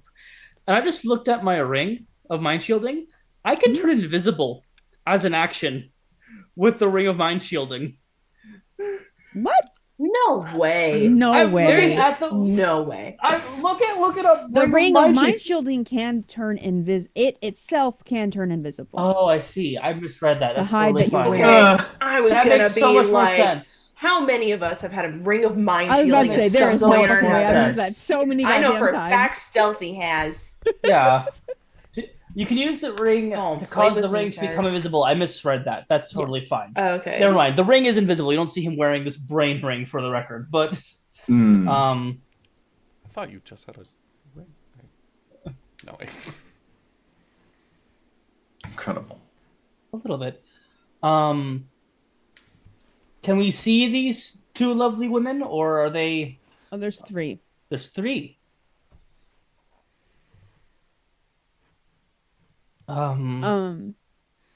As you're creeping closer, go ahead and give me a perception check with disadvantage because the fog's starting to get rather thick. It's not good for me. 14. Perception. Finally, dirty 20. Dirty 20. Okay. Dirty. Just Anybody else? Just a little slutty 20. I will also roll perception. That sucks. 12. 12. Okay. Judas, no. Oh, Judas, what no. for? Judas. No.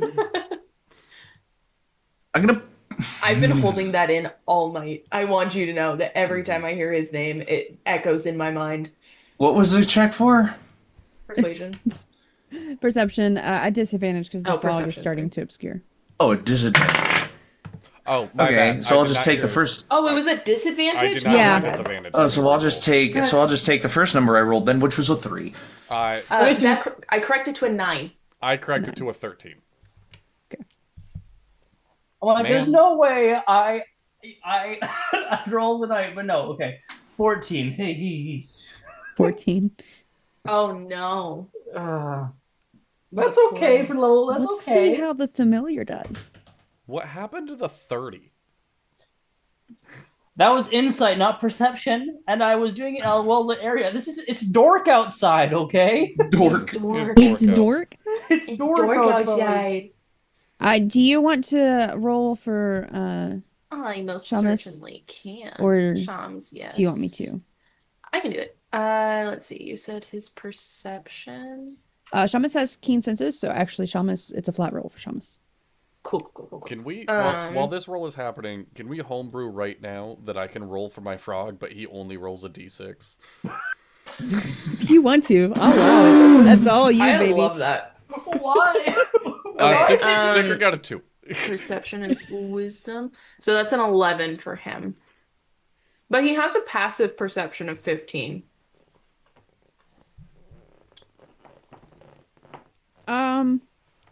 Yeah, so as Shamus is, the rest of you really can't make much out. Um, as Shamus kind of swoops around, he first doesn't seem to like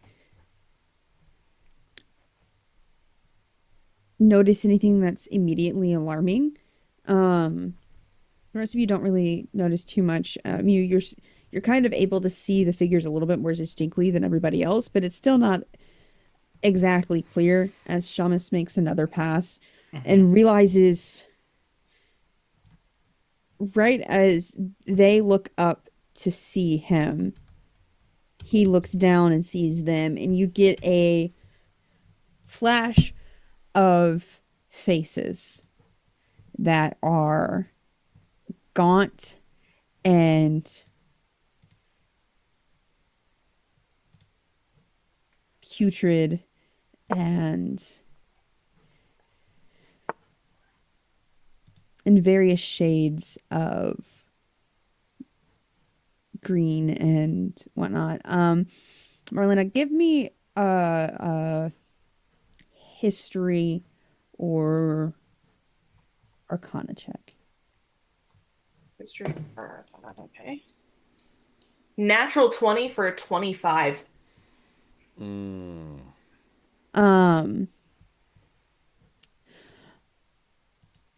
Shamus has a good reason to fear these creatures. I never, actually, never mind. He's a pseudo dragon. Good reason to fear these creatures because they are indeed creatures. As Shamus is looking down at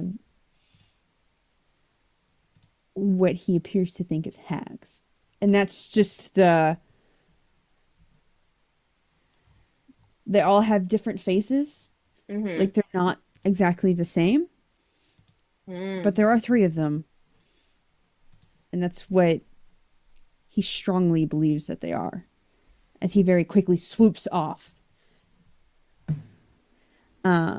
Mew, you're able to, at the same instance, Marlena has that kind of glazed look in talking with Shamus. You're able to kind of start to think for a humanoid, the limbs are in the correct position. They're a little bit more longer and out of place than what you would think that they should be.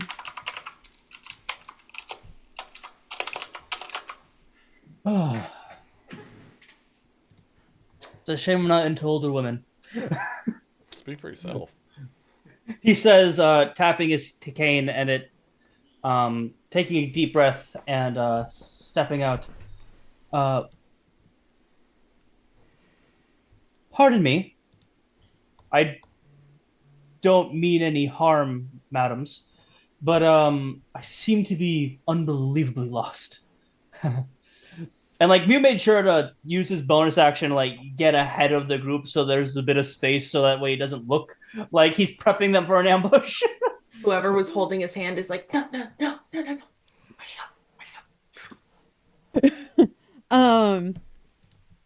As you see, they turn to you.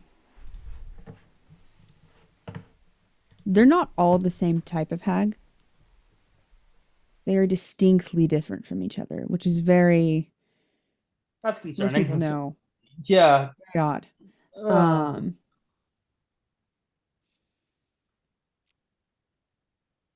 As the tallest amongst them turn and go, Well, darling, I think we might be able to help you. But there's something you might have to do fast.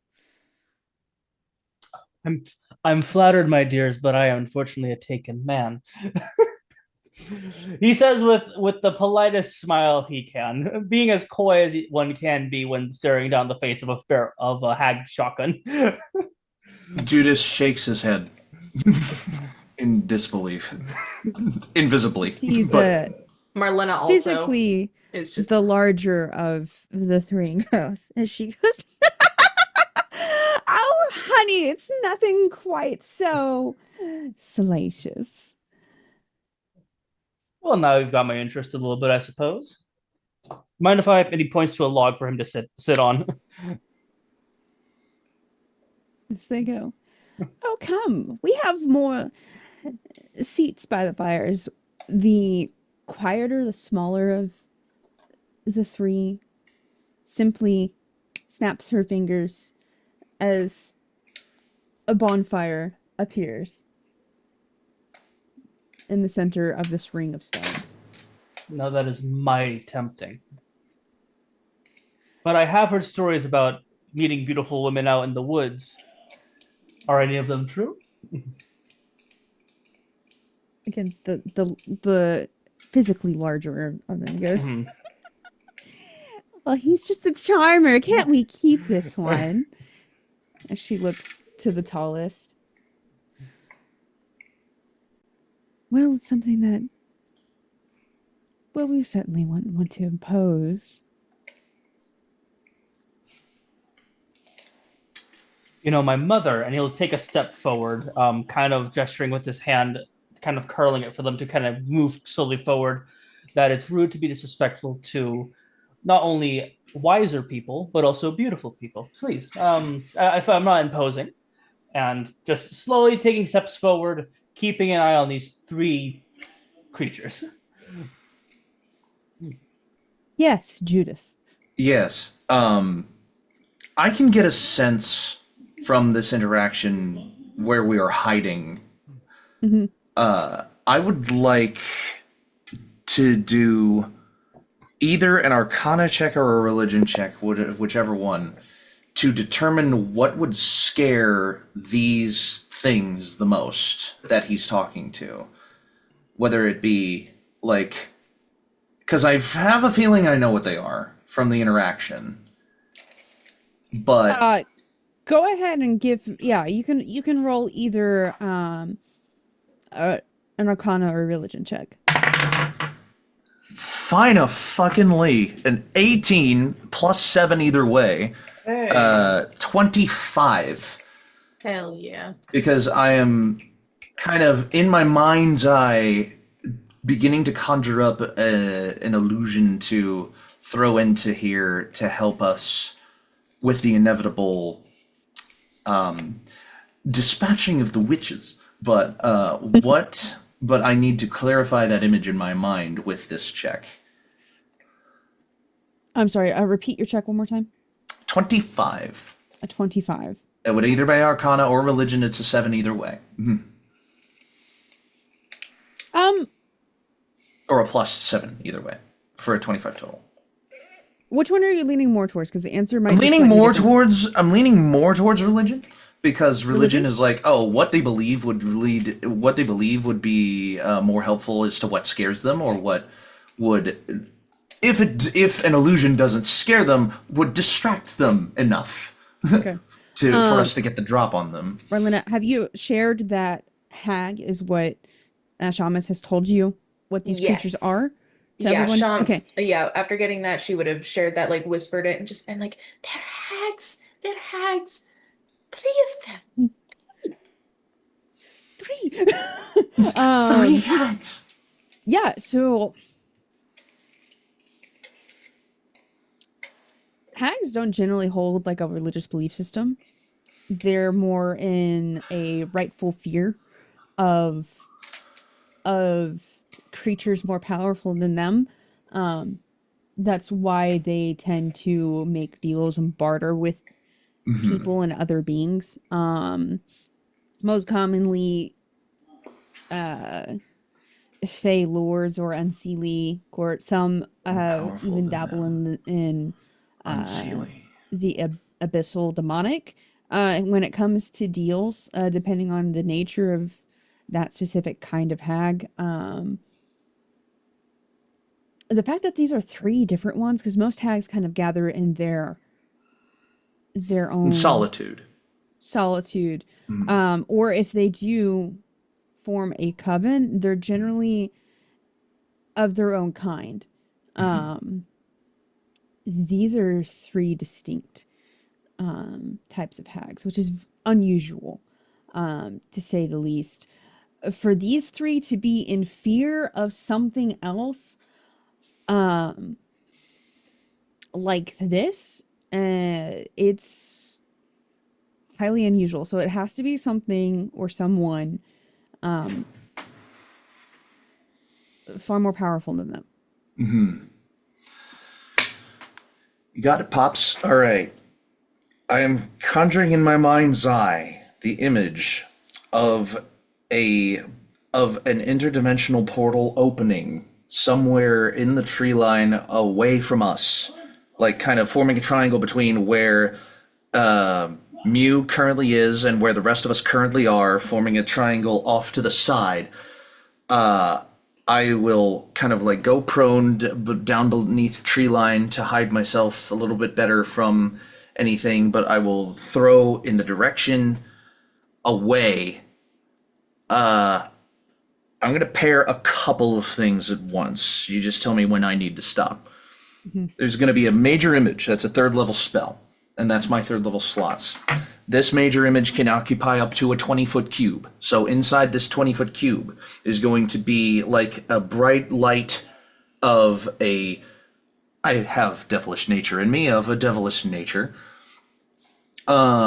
And it will kind of start as like kind of the sparkings of a new portal and then just circling into this larger, kind of bigger portal-esque frame of magic and swirling nature, just kind of creating a hole, kind of in the trees, obscured by like branches and bushes and tree line, but obvious enough that if they were to look over, they would see kind of what this is, quote unquote.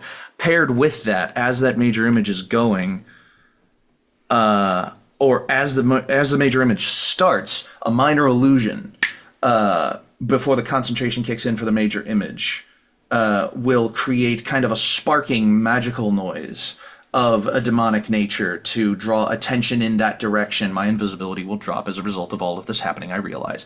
And it will sound kind of like this whispers of like a hellish origin. And it will originate from that spot as this major image is congealing itself before them. A light That's spell. probably about two spells is probably about the time that you have enough to do before they start moving. As this happens, the thing that the minor illusion will kind of end on is a loud voice. I'm like throwing my voice using the illusion to come out of this portal. And this loud voice will be something to the tune of, you dare meddle in the affairs, you dare meddle in the affairs of those I have contracts with.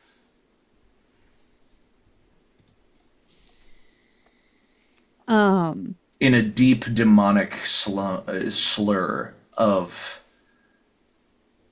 just trying to put the fear of God and the devil into these people to make them run away and for us to retrieve the people we've been sent after. And if nothing else, it will distract them long enough for us to start an attack. Yeah. You see these three whip around in utter confusion. And the tallest of them, almost a willowy type build, and as she hisses to the others, dropping the sweet melodic voice she's been using with you as she goes, "Who touched and contracted something that we were not supposed to do?" As she looks to the other two, the smaller, quieter, and hisses something out in Aquan to her as the larger goes, "I've only done what you've asked me to." As they start to turn in all directions, I need, if you're going to make an attack, you'll get one action here, and after that, we're going to roll initiative. Yeah, please, other people build on this. Mew is beyond confused because he didn't know this was gonna happen. He doesn't. He's like, Yeah. I will, seeing that we are up against 3 hags, Marlena will kind of say a small prayer and she will cast Bless on the 3 guys. So all of them. So you guys will have a whenever you make an attack roll or saving throw, you get to add 1d4 to the attack roll or save. And that'll be a first level. And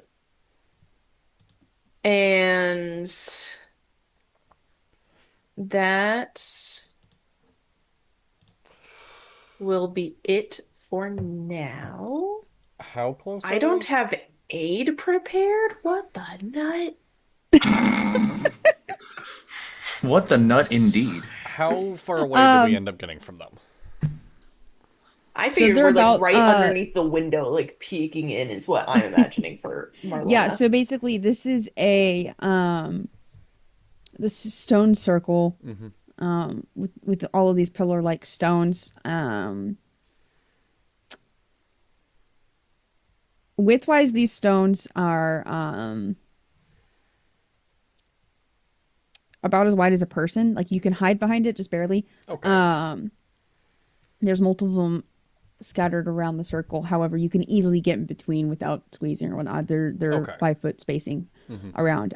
It is a 60-foot diameter circle. So Mew, if you stepped closer to this to the hags are standing in the center. You if you didn't come all the way up, then you're probably about 20 to 25 feet away. yeah. From the rest of the group. About 10 feet from the hags.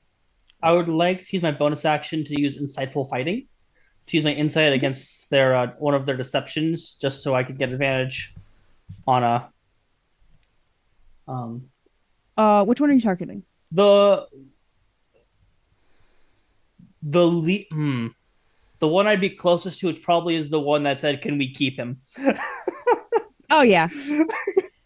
And what's it's been a hot minute since I used insightful fighting. Can you You need a deception check for me, please. a deception check for you? Okay. Yes.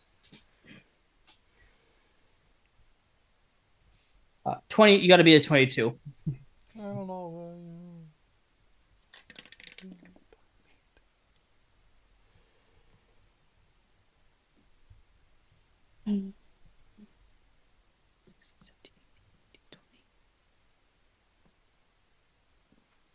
21.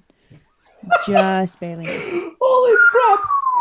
Okay, I have advantage against the flirty. And one what do you gain in insightful advantage fighting? on every strike against them, even if I don't have disadvantage. Well, for the next minute, yeah. Okay. Alrighty, is that everybody's turn? I'm just sneaking as close as I can. Okay. So by the time we roll initiative, just however close I can get sneakily. Yeah. I'm like, I'm not quite sure what's going on, my dears, but is this not a good time for me? As I'm still walking closer, kind of, I twist the hilt of my cane, getting ready to pull out the rapier when necessary. Oh, also Marlena would have equipped her shield in this time as well. Yeah, that was me equipping my rapier, just getting it ready. Judas cast mage armor before we even got to the town, so it would still be up. Alrighty. As Judas's kind of thing, were you taking like the major image and the illusion as being his? Yes, like, I was taking that as your yeah, picture. of course. Yeah, that's fine. Ryder, go ahead and roll me a. They're distracted. Go ahead and give me a self check with advantage. All right. The first one's a 16. The second one is a lot worse. So 16. 16. Yep. And the plot thickens. Also, I'm just now realizing that I messed up my dying. inventory. No. Pretty please? No. Oh, well. Right. So Ryder, you get about 15 feet up before the smallest of them whips its head around and sees you. You said the magic number 15. And I need everybody to roll initiative. Please don't. This tie's on fire fuck tonight. me. Which dice is it? It's my Mollymawk set. The one that I Oh, got. nice. Yeah. They said charlatan, eh? 9. I too got a 9. What is your dexterity? 1. Mine is 2. 11. 22. Hang on. Oh my One god. second. Brett. Are you sure you Brett made a is level 22. 5 character, Brett? Well, I rolled a 19. It was plus 3. It's Oh, Hang okay. on, hang on, hang on. Yeah. I'm writing it down right what's- now. Ryder, what was yours? Just between the people of the 9. party, it would be just 9. between the people of the party. It would be Mew, Marlena, Ryder, Judas. Yes. In that order. Okay, yeah. What? Yeah. What's your? Can you repeat your? Numbers. 9. You got a 9 as well. Yeah, we both got 9s. I have a higher dex. Okay. Okay. I don't know what Mal got. 11. 11. 11. It's in the Zoom chat. Okay. Awesome. There's only one T in Brett. actually there's 3. Oh, you're right. You're missing a 1 T. I find the average. I find the average. The 2 T's is actually the feminine spelling, so you know. Well, Oh. you're pretty enough for it. Damn, he's got you. Brett. there. Yes. You are up first. Oh, good. Oh, good. Mew hates violence. Good. He hates it so much.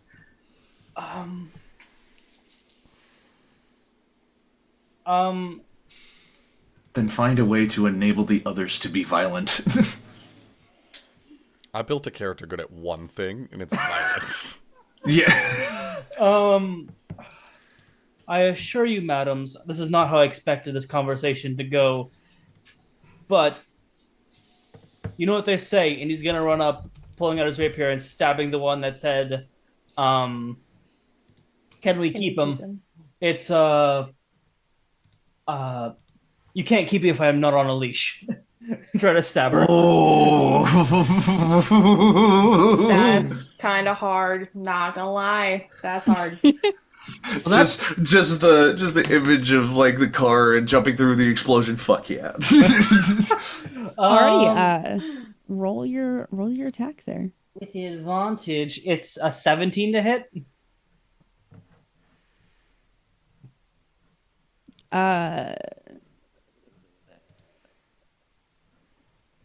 That just hits. Oh, geez, okay. So I get my snack attack. Your snack. attack. Snack attack. My snack attack. A rogue bard. A barg. A bargain. A road. A barg. road. 17 points of damage. And then yes, I rolled 17 plus 17. Woo! And he's going to look towards the giant lizard that's behind him and says, "Hey, you have what weapon does Ryder have? I don't think you. Oh, you have a giant mace, right? I have a mace. Yes. You have that large hunk of metal. Use it. casting inspiration. Again, not realizing it, but he's inspiring all the same. Bardic Inspiration. Well, how much is that? A d6. It's a D6 for you right now. Yes. I'm proud of you. D6. I'm proud of you, buddy. Thanks, man. Wait, at level 5? I'm Oh, only yeah, 2 no. levels in Bard. Oh, right. Alrighty, anything else? That's his entire turn. Alrighty. Next up, Ryder, you see in front of you Yes. about. Let's see, you moved up 15 feet. Yeah, so 15 feet away. This thinner, spindly, pale blue, almost kelp green, stringy hair. Being in front of you.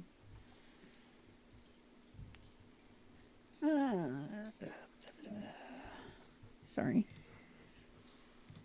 I don't use these too much, so You're good. Most of us aren't used to playing hags. she starts Figures. moving toward you. Closing the distance. Okay.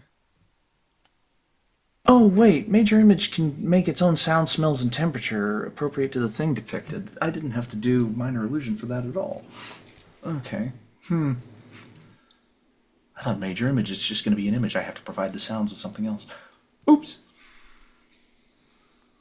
Is that all But that minor is? so- illusion. Okay. As she comes towards you, she fixes you with a glare. And starts rapid fire. Essentially, you're going to assume she's cussing you out or cursing you or something in Aquan. Okay. Whatever it is, she is not happy to see any of you. As she cuts you with the glare, I want you to go ahead and make a wisdom saving throw for me, please. Oh, okay. You have bless, I do so have you have a bless. D4 to that. Oh, I didn't even add bless to my roll. I'm so Oh, glad Oh, I look have at me, Brett. bless. I'm so good. I don't need to. No. I'm teasing 12 you, I know. overall. 12 overall. Yeah. Don't forget inspiration. Can I use inspiration on it? Yeah, I'm gonna use inspiration on it already. 13 overall. Oh my god. You just make it. Oh, fuck. Whoa. Okay. You feel her glare cut you to the core. Oh. Almost as the phrase pops into your mind. It's something that your sister said to you once, that how she swore her professor could kill with a glance. This creature before you, you felt your heart stop for a second Oh. before your stubborn willpower kept you going. Okay. That's scary. Alrighty, and that is the end of her turn. Oh, good. As the larger, stouter green hag turns to Mew. Now, dearie, we have quite a lot of things we can discuss, but you're being quite rude. I'm gonna be honest, ma'am. This is not how I wanted this evening to go at all. I just met these people, and I didn't want to be caught in the carnage. You understand? Now don't be a naughty little mousy, as I need you to also make a wisdom saving throw, please. Okay.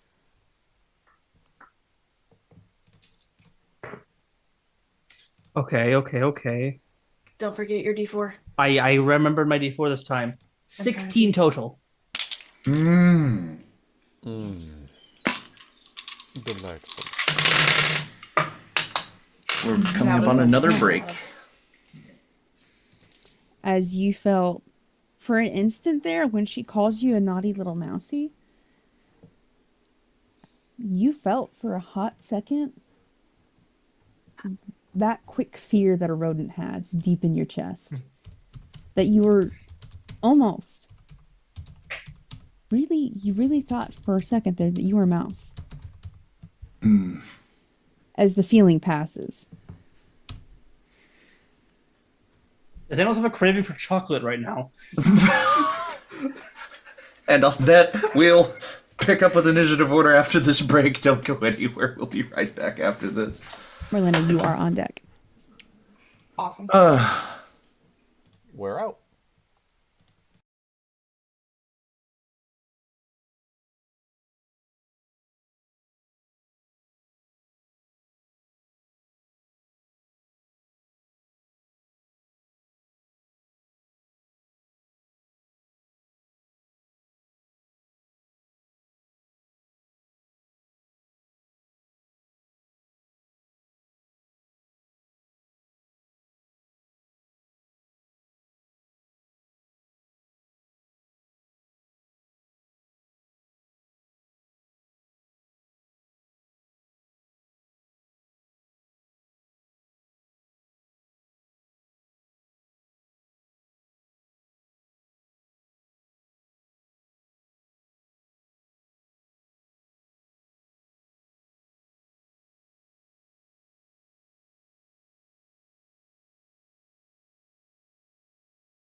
back. Alrighty. That is the hag's turn. So Marlena, it is your turn. Yes. She will use her movement to go to the people that she saw in Sham's vision, um, and is going to try to like wake them up and like get them out of here. Keep in mind, you are still invisible unless you have used some other action or no, you cast bless. Never I mind, so you're not cast invisible bless. anymore. Yeah, and also you dropped invisibility. No, Oh, does that I not dropped affect invisibility on other myself. people? Yeah, it would. Oh, okay. The spell would be dropped on you when you did something to drop it. Gotcha. Okay. So yeah. So I cast bless. So I am within sight. I didn't even think about that in that regard. Um, but yeah. So she's going to walk around to try and get to the closest person in that from that stone circle place. Stone. Actually, invisibility would have dropped on you because my concentration shifted to major image. So yeah, you would have lost your Okay. invisibility either way. Yeah. Okay. Yeah, fairly simple. The first person, if you're not gonna go for the person who's kind of like a little bit off to the side of the action that's currently happening, um, they're gonna be probably be about the if you go down, yeah, you'd be about 30 feet from the person. Mm-hmm. Kind of pick a cardinal direction where you want to start. Unless Okay. it's the north, then you have to move 60 feet. Fair. I will go to whichever is closest, so probably west or south. Okay. We'll start west, just to pick a direction. Okay. As you run up, this person is a halfling. Um, I'll let you go ahead and give me a quick medicine check. Okay, cool. Because they don't seem to be dead, but they're cold to the touch. 18.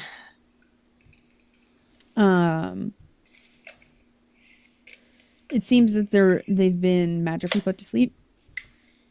In this matter, like magical stasis, if we want to call it. They're forcibly being kept asleep here. As you look around, as you're like inspecting this person, you see that they're lying on top of a magic circle, with runes in the ground and thin lines, as you can see, of even tinier magical runes lead off to the next person. I see. Can I try to like use like the butt of my staff and like scrape at the line to try and disrupt it? Yeah, if you want to use your action to do that, with your staff. Yeah. Give me a strength check since these runes are carved into the ground, so you're trying to use the butt of your staff to mess them up. You be really nice, okay? Then you get kisses if you roll really well, okay? Adorable. Uh-oh. It's not getting kisses. Oh. Oh no. I have a strength of 11. Wife, this is why I tell you, you gotta do the ritual at least once. And they just No. listen. No, all my dice are precious to me. They're bits Ooh, of ritual.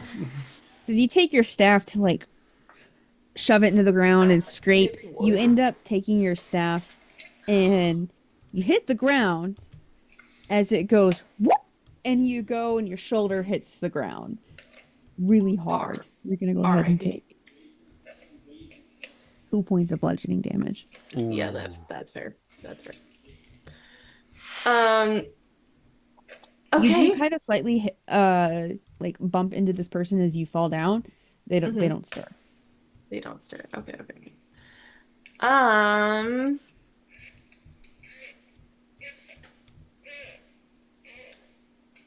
Okay, well, I don't really have anything for my bonus action that would be useful right now.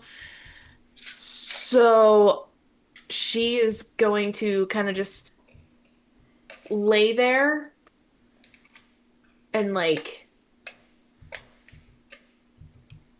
she's gonna. What are the other races of? So there's, I think there's like two halflings or two short races, Yeah, so and then there's there are humans, right? you know that there are two humans, a halfling and a dwarf.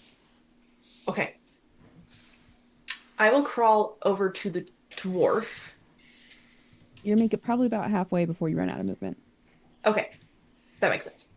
So yeah, I'll crawl over to the dwarf because I'm not gonna waste the rest of my movement to stand up. She'll just kind of like army crawl over Army there. crawling it. Let's go. Yep. Hmm. And then I will uh, leave it at that. Alrighty. Next up is the other hag. Yeah, flirty. No, the tall one. As she kind of takes a step back to even further of the center of this circle.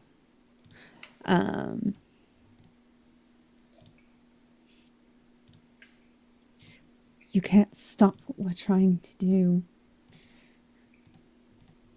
This is all things that have been predestined. Or aren't you aware? As she takes a quick look.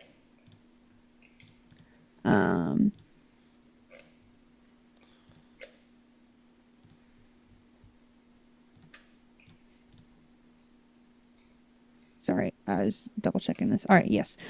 She takes a quick look and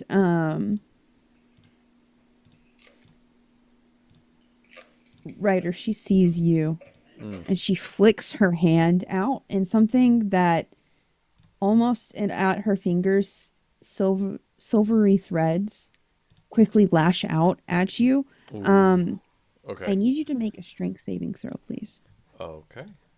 Not the barbarian. No. Strength save. 13. Oh, and I'm blessed. 14. Aren't you raging? No, I haven't had a turn yet. Oh. You just fail it. Okay. Valid. As she flicks these silvery threads, you feel all of a sudden them wrap tightly around you.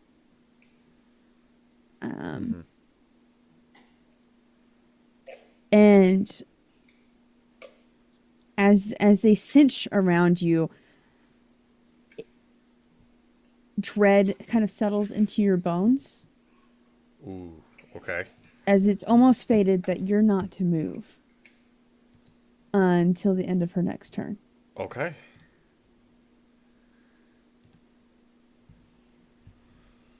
That's fair. And she looks all around you. She goes,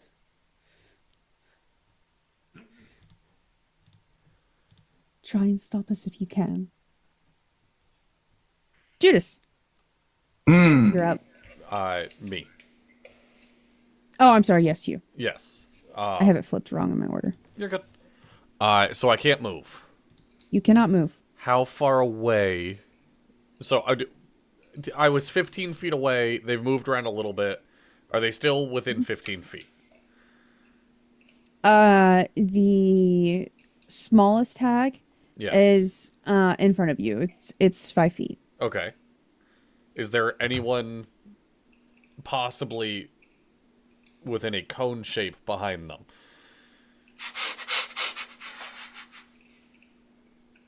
What an oddly specific thing to say. Yes. An oddly specific thing to Gee, say. I wonder. Gee, I wonder. Hang on.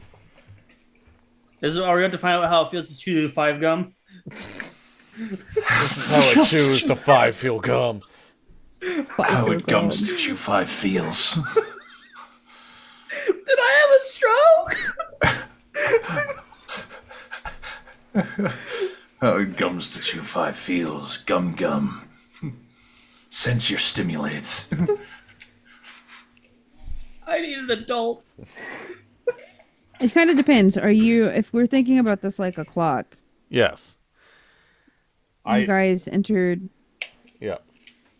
Like it's 6 o'clock. Yeah, at 6 o'clock. Where did you slide in? Or I was move in I was from? sneaking right with Mew. Okay. So if you're right with Mew, there would be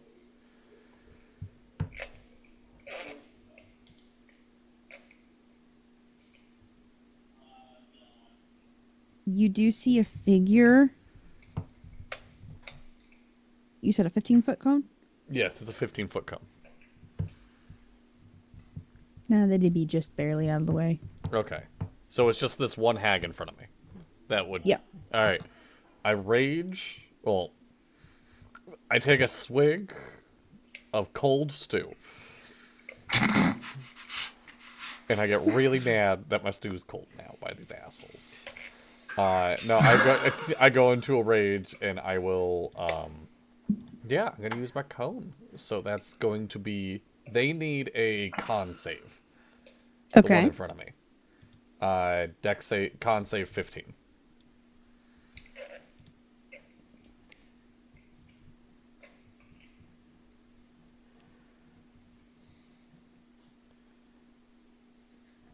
They make it. Okay, so they take half damage. So that's 5 cold damage. And that's my turn. Can't go anywhere. So, Actually, I forgot it's cold damage. yeah, because my stew's cold. Has nothing to do with the silver dragon. It's because I drank my cold stew. Alrighty, anything else? I can't go anywhere. I bonus action rage, so nope. Alright. Judas. To the surprise of no one, want to try to keep this illusion going in a convincing way, even though there are people attacking them. Judas is of the stubborn belief that his illusions hold their own gravity, regardless of anything else that's happening around them. But taking into account the actions that have already happened, one of the sounds that the yawning portal will make, just as a free thing of continuing the major image and the concentration on it, will just be like, what would be a good convincing line?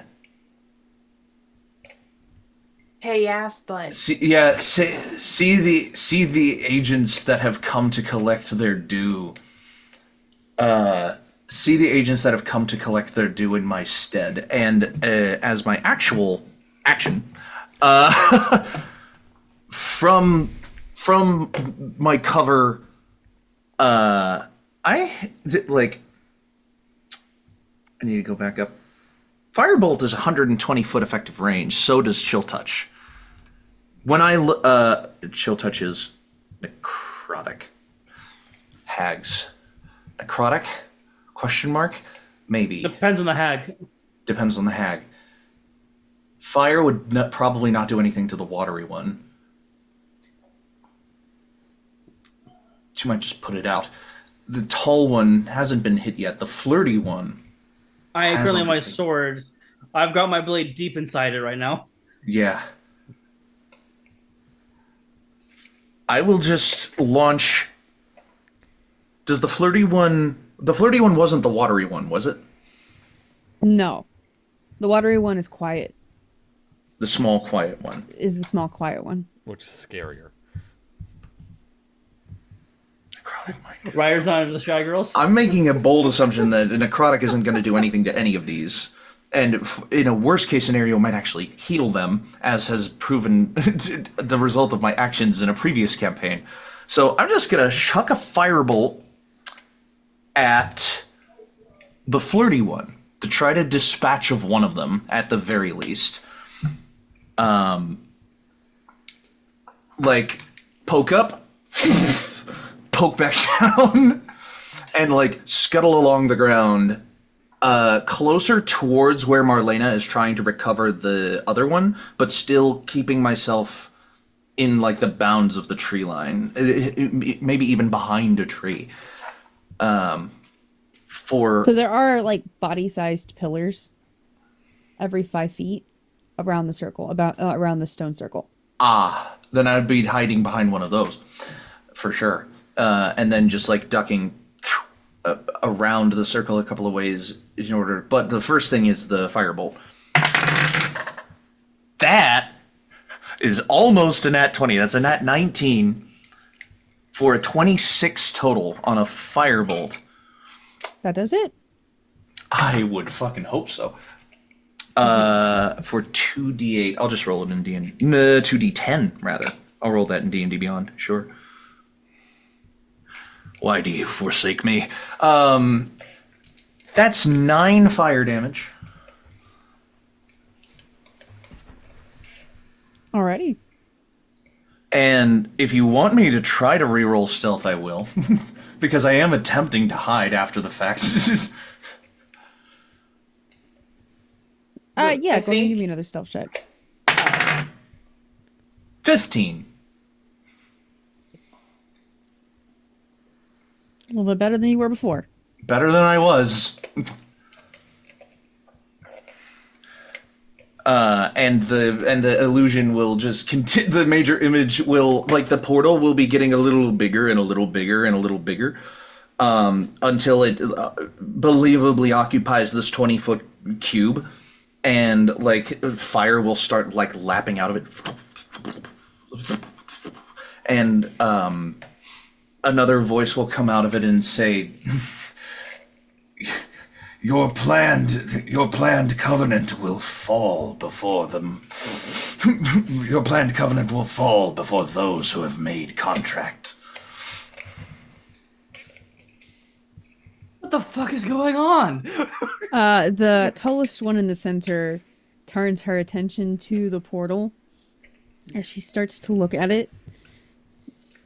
And she raises a finger and says, We are not fated with a contract of you.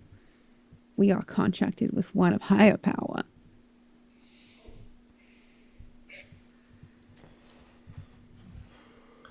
Information. A lot. Good to know. There All right, are is that the end of your turn? Powers. Let me double check. No bonus action. You I are- have some reactions. I have some reactions if something were to happen to me, but I don't have a bonus. I will end my turn. Hiding behind the pillar. I will hide behind the pillar closest to Marlena, if that makes a difference. Okay. My roommate is playing Helldivers too, Nice. Good game. I think. Pulling out a dagger, take up my rapier and stab and slash at this one I'm currently still doing duel with. Doing the stabby. Yes. First attack, still at advantage. It's much better. It's a 23 to hit. And then the second attack is a 16 to hit. 16 meets beats. Ah.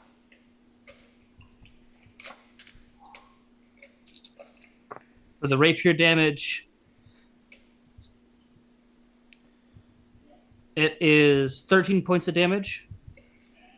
And then for my dagger, because it's dual wielder, a two-hand fighting, it's just the die, not the bonus. Another 4 points of damage. Wow.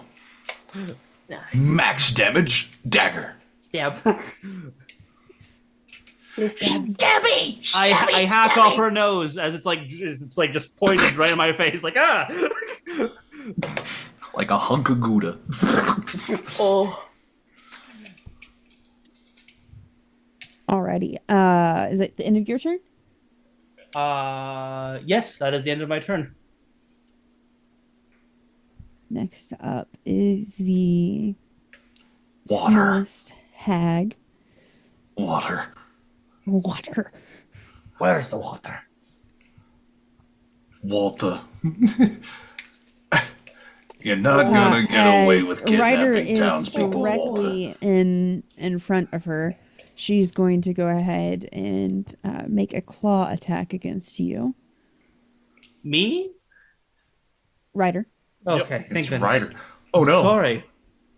Oh no, Ryder, no, wait. Oh no. Oh no. Oh no, Ryder. He's No, half wait, damage. It's stop. fine. No, he likes Hopefully. it. Wait, no. Oh no, he's fine. So that's a 21 to hit. Ooh. Ooh. Yeah, that hits. Get in. Oddly enough, against a petrified figure, misses. No. Oh yeah, that's right. I He's not petrified. I'm not He just petrified. can't I just move. can't move. No, I Well, yeah, but that means couldn't that- think of the word.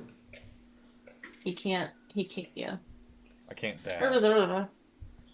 Can't stop it. Can't stop. Can't stop. I Can't am stop stuck the now. feeling. Alrighty. I know what you need to about the dance. You're already putting more energy into him live. Look at that.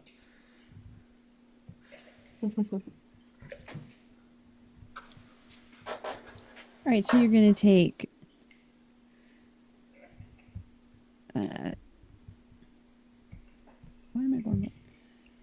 5 poison damage Poison. Ooh, okay. Oh. and 8 slashing damage. All right, so I'd half that down to 4 because I'm raging.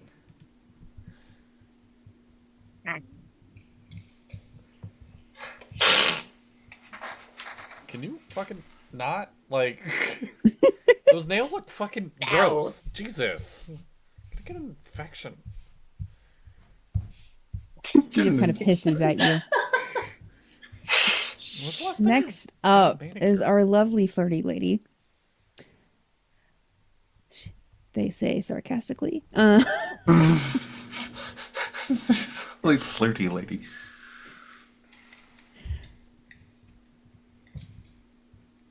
Alrighty, and she goes, well, I certainly have learned not to play with my food. Oh dear. I'm gonna eat. I really hope this is waking As something in me. she pulls her hand back as these claws kind of extend out, and she takes a swipe at you. Yep. My DC's 13. My AC's 13. Your AC's 13. Yeah. Oh lord. Let's say 22 definitely hits them. Yeah. That's the highest AC. Probably you. I'm at 16. Well, it might be me then. With my shield, at least. What do you want with mage armor to be? Mage armor, I think, is +3 of plus your dex. You take 13 slashing damage Okay. and 6 poison damage. Oh lord. Okay. As she also turns to the spellist of the hags and goes, "Oh, salty dearie. Granny says it's okay to go ahead and take another swipe." As the salty hag takes another swipe at Ryder. Yep. Oh. Oh no. Oh, that's. She said, try again. Rewind. Is that? Granny said it's okay to take another swipe. It is. Oh, 17. God. Yeah, that hits. It's perfectly okay. It's fine. I'd rather it me than any of y'all.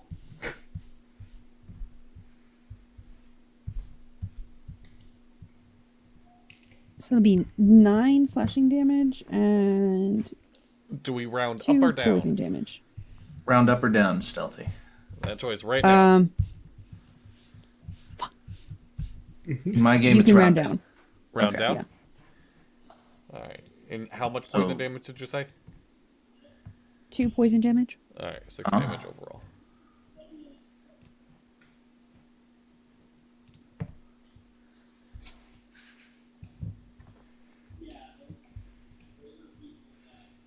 Ouch. Alrighty, and that will be her turn. Marlena, you are up next. Okay. I am going to go to the dwarf and check that he is also still alive but asleep. Yeah, he's in a similar state. Okay, cool. I am going to try a big move, remove Mm-hmm. curse on the dwarf.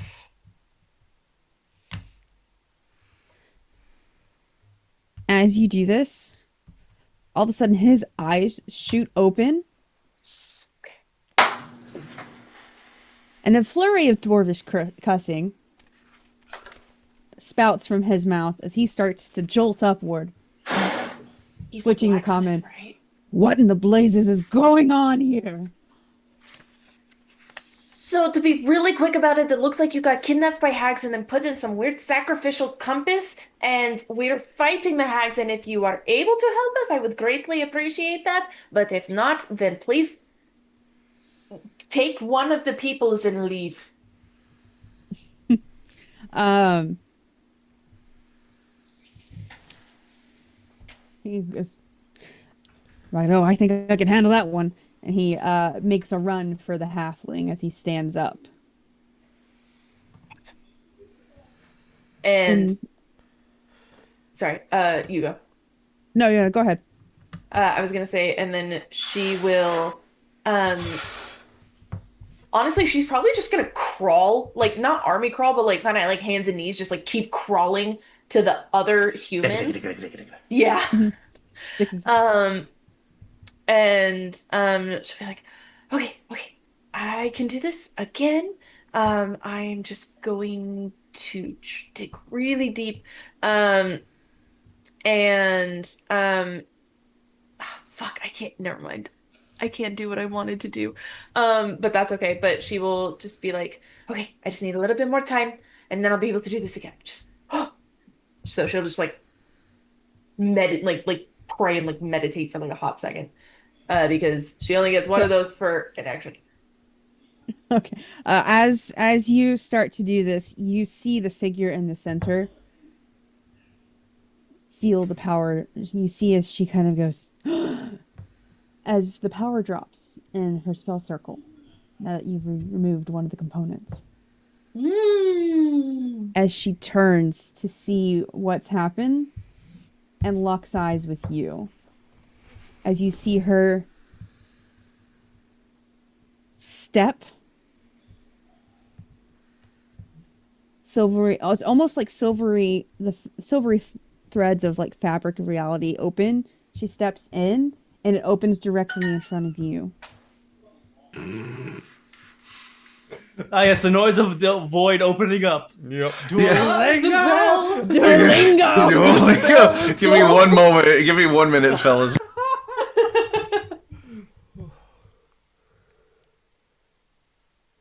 That's a As clip for she- later. Not Steps just in front of Duolingo. Duolingo begging me to do a lesson. As she steps in front of you, and stares down and goes, "This was not the agreement." Dummies and dice rolls, thank you so much for the raid. Thank you. What? Hey. Anyway, so that's the end of your turn. Marlena, as a bonus action, will just kind of like get a shade lighter, like a little paler of A little paler? of a green. Yeah, she'll just be like, oh fuck. Now Thank you it's for the her 22 turn. Raiders, Dummies and Dice Roll. Thank you. We are mid combat fighting 3 hags. Maybe Totally normal for a she'll- session 1.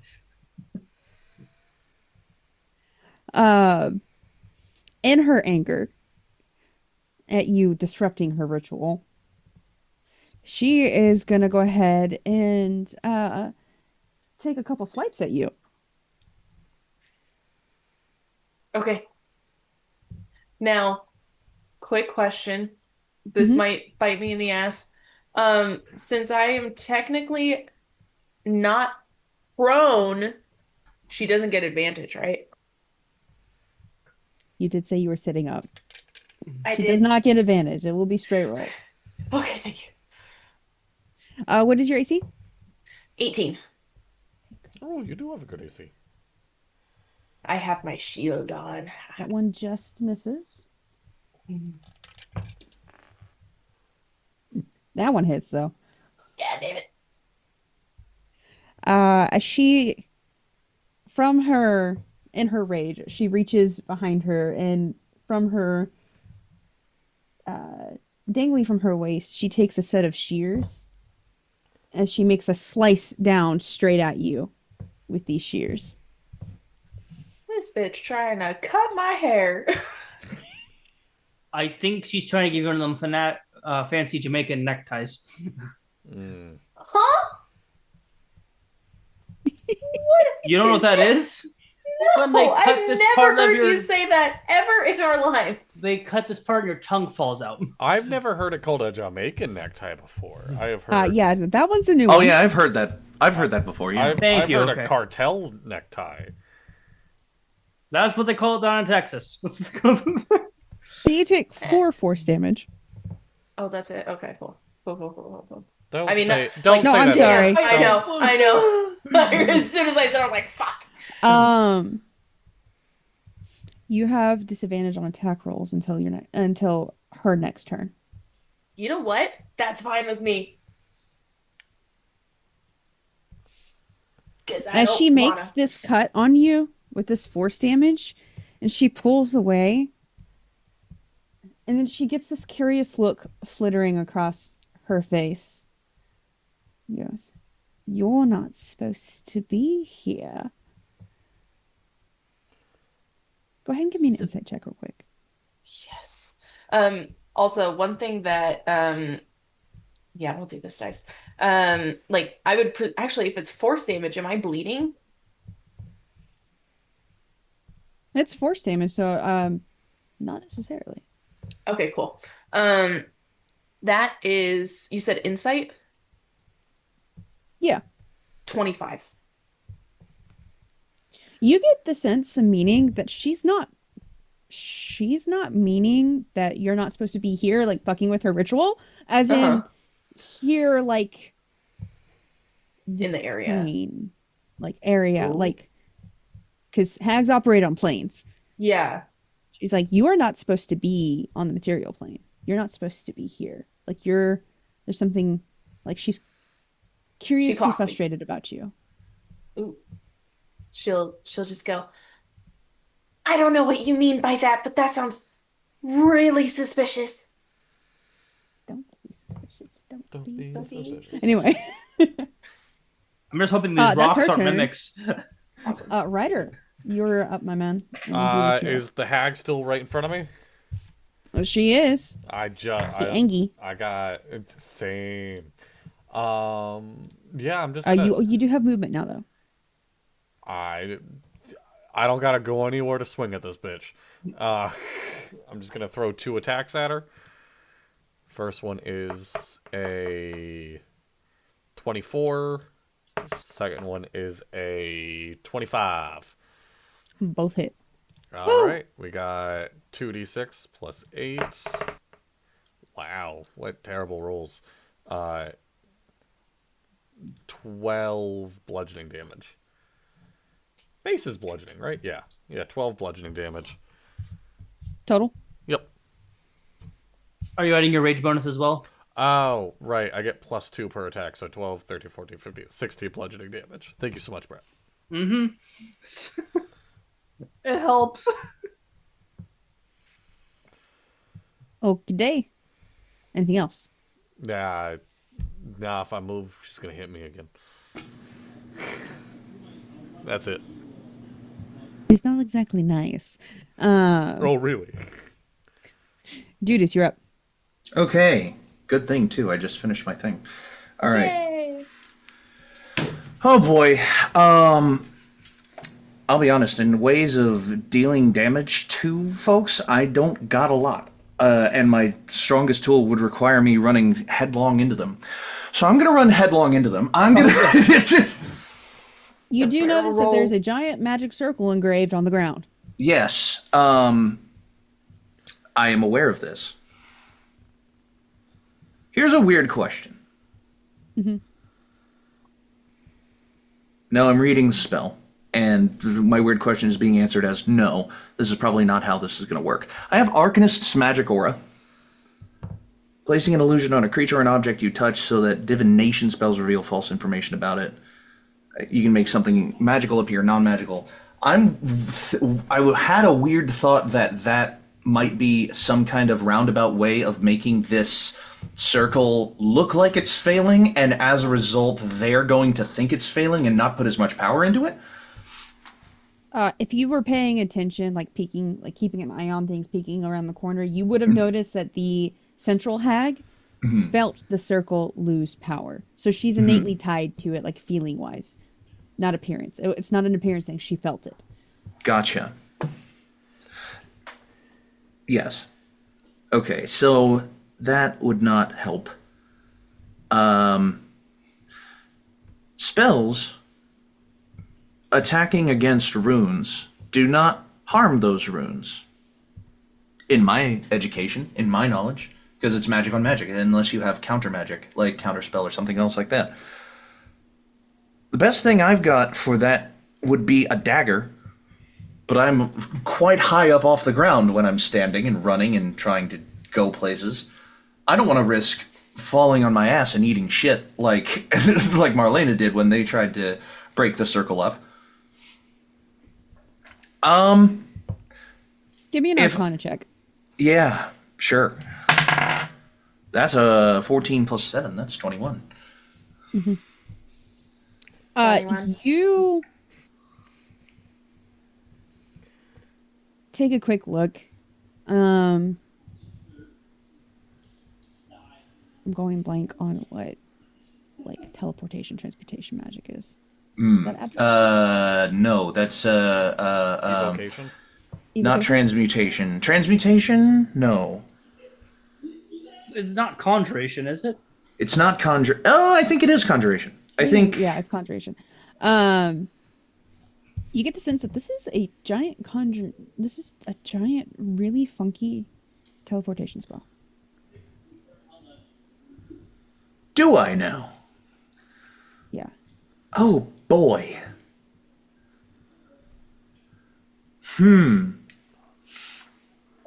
What is that supposed to tell me? I'll give you you have a really weird combination of innate magic kind of coursing through you due to your parentage, and you have a really weird understanding of illusionary magic. With that high of a roll, you think you might be able to just force some raw mana through it and kind of fuck it up a little bit to try to free someone if you wanted. Oh, You could okay. try. Yeah, if that's something that I feel like I can try, then I will direct a firebolt. Or no, just put some raw mana through it. You have to touch it. You have Yes. to leave your safety hidey hole. No, I know. I did say I was running headlong into them anyway. Yeah. Okay. He touched the butt. Here's a weird one. If I touch this circle and I feel some kind of magical resistance off of it, right? Like, no, you can't touch me, and it, like, nips at me with a little bit of magic, I will dump a hellish rebuke into the circle by going, no, you! And, like, poking directly back at it with the strongest magic that I have. Yeah. I love that. So I will, like, make the illusionary portal go, there is no higher power than mine. And let that be a redirect from me dashing out from behind the rock and, like, skidding to the ground on my hands and knees and putting my hands directly on the circle, attempting to interface with it. And then that attempt fails on purpose as it, like, bites back at me. I'll even You take feel damage a if you want me push, to. this weird push. This is a really weird combination. It's almost like her magical will is pushing against yours, nipping back at yours, and it's almost like this divination type feeling of snapping back at you. Thank you so much for the bits, by the way, friend. We appreciate that. Thank you for the Thank you, Travis, for the bits. Thank you, Travis. And I, like, as I feel that willpower pushing against mine, I just, like, no, you, and I just, like, into the ground. The circle will just light up with this orange, fiery, hellish rebuke, with my reaction. Supposing that the action is interfacing with it and Yeah, your the action failure, is interfacing with it. and then just like reaction is just sending this glob of fire just throughout the circle. Now, I don't intend to hurt anyone trapped in it. I just want to pulse the magic through the circle, and if I can, pulse the magic up into Central Hag. That being the idea that it's connected. Okay, go ahead and give me. This is gonna be a little funky. I want you to go ahead and give me a wisdom saving throw, Sure. and then I want you to make a spell attack roll. God, You're that was blessed. so close to being a natural 1, but instead it was a 12. Hey. Guidance? 12 It's not Bless. your turn. Guidance. Not guidance, bless, yeah. It's a 14 plus my 4 is an 18 wisdom saving throw. So And- you don't get a mental lashback from the divination magic that's kind of pulsing. Her mana is pulsing through it. Yep. You're able to like kind of create a feedback. Mm-hmm. Go ahead and give me the spell attack. Hellish Rebuke is actually a dex save. I know it's a dex save. I will want you make to do a spell. I will make the spell attack with my +7 spell attack. Woo! 15 plus 7 is a 22. 22. 22. Yeah, so as you're doing this backlash, go ahead and roll your damage for me. You feel it push up, your mana push up against hers, and you feel that crack in that magical armor she's got around her magic core. I got a 10 on one of my dice. That's a 19 fire. My Hellish Rebuke is fire, but like thematically it's whatever hurts. Yeah, yep. Pretty please. Pretty please. All right, so that is a second level Hellish Rebuke. No, ignore that. Oh, I got 2 10s on that one.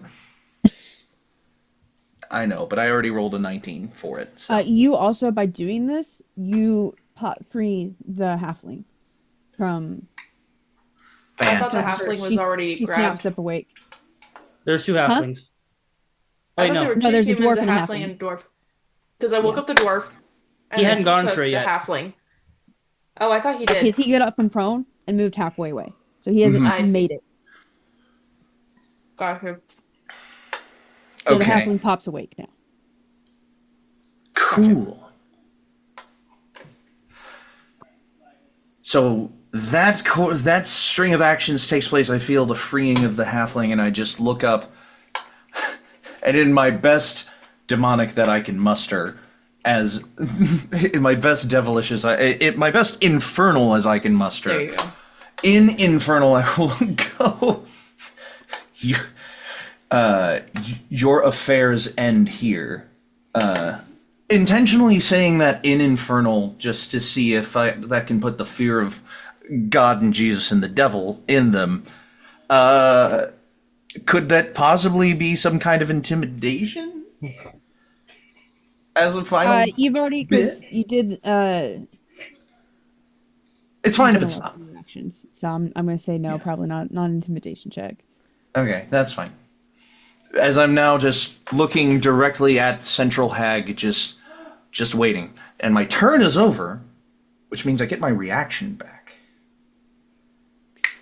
And Ryder, it is your turn. No, I just went. You did that initiative. Oh, you just win. Yeah. I need to fix that initiative. It's your turn. Just stabbing her the one time. Just the one time? Just the one time. That is a 22 to hit. That does Very hit. nice. Thanks. Okay. That could have been better. That could have been worse. That's 13 points of piercing of rapier damage. And then he's gonna look down at himself and say, "I'm fine. This is fine." And he's gonna cast Healing Word on himself as a bonus action, Nice. talking himself down. This is fine. This is fine. Everything's I'm Fine. fine. This is fine. Just like healing the giant scrape. Hey, I'll take it. That's 7 points of healing. He's like, "This is fine. I'm fine."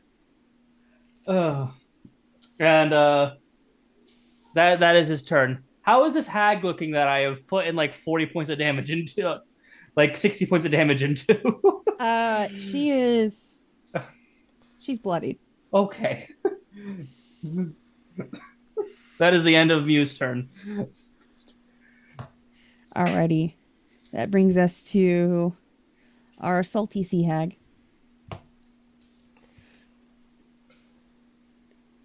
And she's just going to take another couple swipes at Ryder because she's just decided she doesn't like him. It's fine. It's because I'm pretty. Probably. You're shiny. You're everything that she like would want in her treasure hoard. Yeah. You're very pretty silver. It's a shame that shield is only a self-cast. I would love to Right? to want to put a shield around.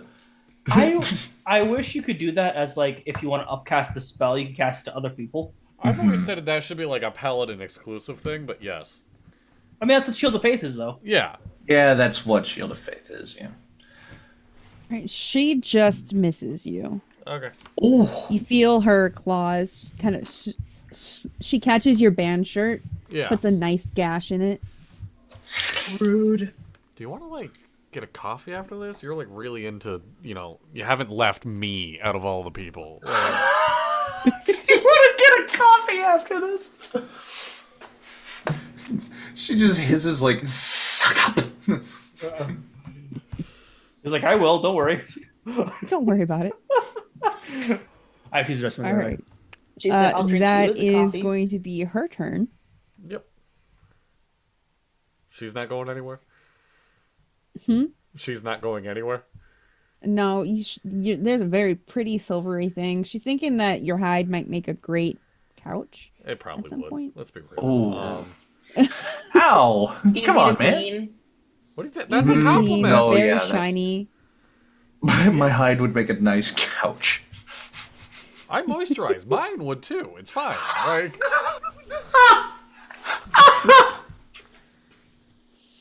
You said, Hey, "I I buy mean- special moisturizer in everything." Different strokes for different folks, I guess. that's what the moisturizer's for. Oh, man. All right. And then it's the other hag, right?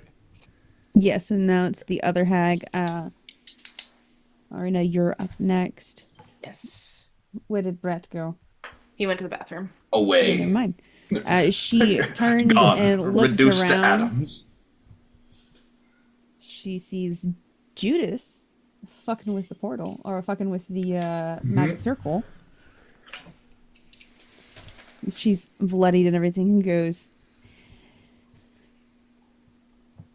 "Little mousies shouldn't find themselves in traps. Uh-oh. I need you to make a wisdom saving throw, please." Oh, dear. I know where this is going. Okay, question then. Do I also need to do this since I am also technically in said magic circle? No, she's targeting someone specifically. Okay, cool. I swear on my... my dice are very, very scary today. It was a 3... No, not a 3. A 7, and then it rolled onto a 17. So 17 plus 4 is a 21 wisdom saving throw. And even if I... Turn one of you into a mouse. God damn it. And even if to make that a 22 with bless. Hey, if I'd been turned into a mouse, I would have made the most of it. I We just already want to have a turn friend. one of you into a mouse. Alrighty, that's her turn. As I look up at her and I go, cheese isn't really my specialty.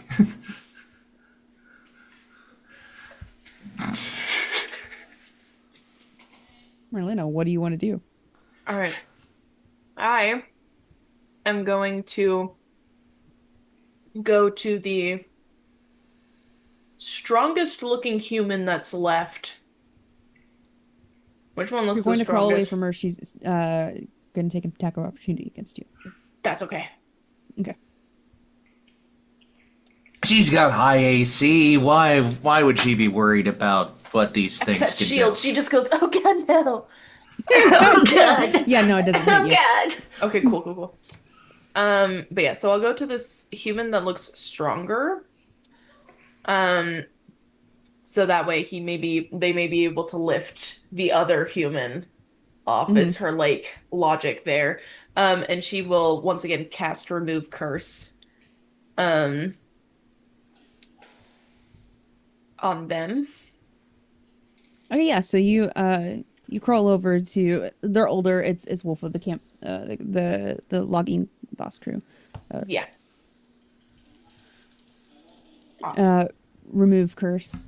Yeah. So he bolts upright again. You see the hag, or you hear her behind you, scream in frustration and almost agony. Okay. And then I will take some satisfaction in that, use the rest of my movement to crawl over to where I can see Mew. Because Hey, how you doing? better than you. And I will cast Healing Word at. Can I cast? Because it's a bonus action. Can I cast it Yeah, at it's second okay. level? Okay, cool. Then I will do second level cure Healing Word on him, and that is 4d4 plus 4. So we'll do that. That is wow. Oh, you're I rolled using a root. you're using D&D 1 rules for that. I'm like, Healing Bird's 1d4. What are you talking about? But you're fine. The 24 rules. Yeah. Yeah. So, 13 plus 4, 17 points of healing for you. I am full health. Ooh. Hallelujah. Thanks. You're welcome. What do I owe you? Warm soup? I didn't really get to finish my dinner. Should have brought it with you. No. And that will she will go to the human that she just awoke. And she will go, "Hi, long story short, you were kidnapped by a hag. I need you to carry them out with you. We already got everyone else, but you need to get out of here." He kind of sits up and looks around and he says, "Say less, lady." And as he gets up and starts running towards the youngest. Of course, he just stood up and ran, so he's got half movement. So he doesn't make it quite all the way there yet. Yeah. Better than nothing. And 2 minutes. that will be my turn. Alrighty. The tallest hag is thoroughly not happy as she looks around at all of you and she's trying to decide who's fucking up her circle more, Judas or Marlena. You're both doing it equally. Judas basically psychically bitch slapped her. So, Yeah. Yeah. she's gonna turn and look at you and says, "Let's see what destiny has in store for you. I need you to make another wisdom saving throw, my friend." Okay. Can I use a reaction? This might Why be a did rule of cool thing. Can I distract her to point it back on me? No, don't do that. I got 18 on the die. I'm fucking brilliant. And Oh, if I was she trying hits, to do and that. Yeah. I got an 18 plus 4 for a 22 wisdom save. So is there You're no not effect? cursed, so Oh, and I as I feel that kind of enter my body, I just like shake it off, just like neck cracks a little bit as it just dissipates. I look back up at her and I go, fate is bullshit, and we're gonna be right back after this. We'll be back after another short break. Dadley. Dadley's tired.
You there! Keep watching. Thank you for being here. We appreciate you sincerely. Thank you. Yes. Alrighty, You're held hostage here. Ryder, it is your turn. Are you sure? Sorry, the hag's turn was done before the break. Oh, okay. I keep Because swinging. I said, let's see what Destiny has in store for you, and I shook it off and said, "Fate is bullshit." And I got one hit. Not the one. She's just right in front of me still, right? She didn't go anywhere. Yep. I'm just swinging at her. 7, 8, 9 bludgeoning damage. Very nice. That's what I got, Including your rage bonus? including my rage bonus. Yes, thank you. here's a question before I move on to my turn. Was her targeting me with that spell? Oh no, wait. I need to read what constitutes a reaction for Hellish Rebuke. Let me look. When you have to to be be attacked. take a response to taking Yeah. damage from a creature that you can see. Yeah, no. So no, that wouldn't. That would not have constituted a hellish rebuke. Can I see all 3 hags? You can. Which one of them looks the worst to me? Either the sea hag or the green hag. You notice that as you take a look at the central hag, it looks like she's taking a considerable amount of damage every time you pop somebody free.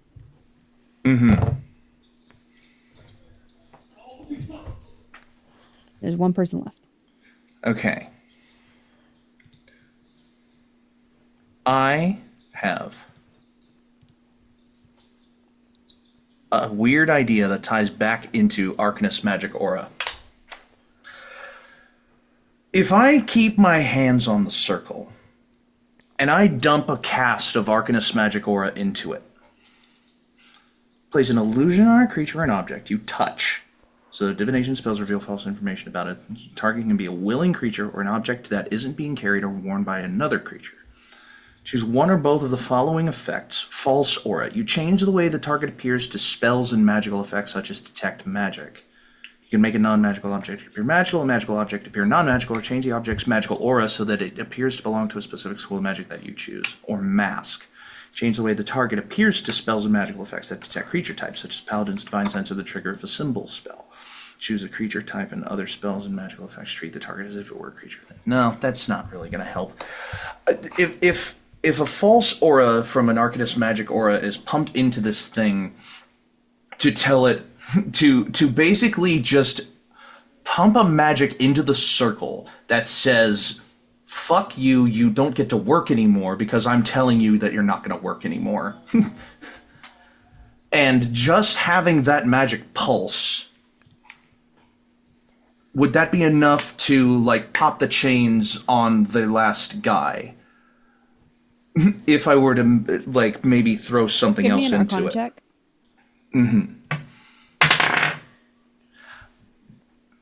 I don't know why I hated you at the beginning of this episode, so please continue to treat me this way.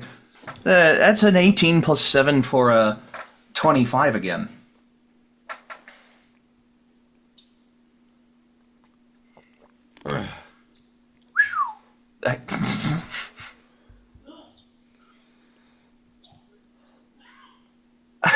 I could just hear my roommate. We all can.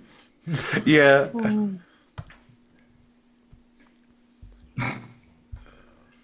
It's entertaining, to say the very least. That's gamer rage right there.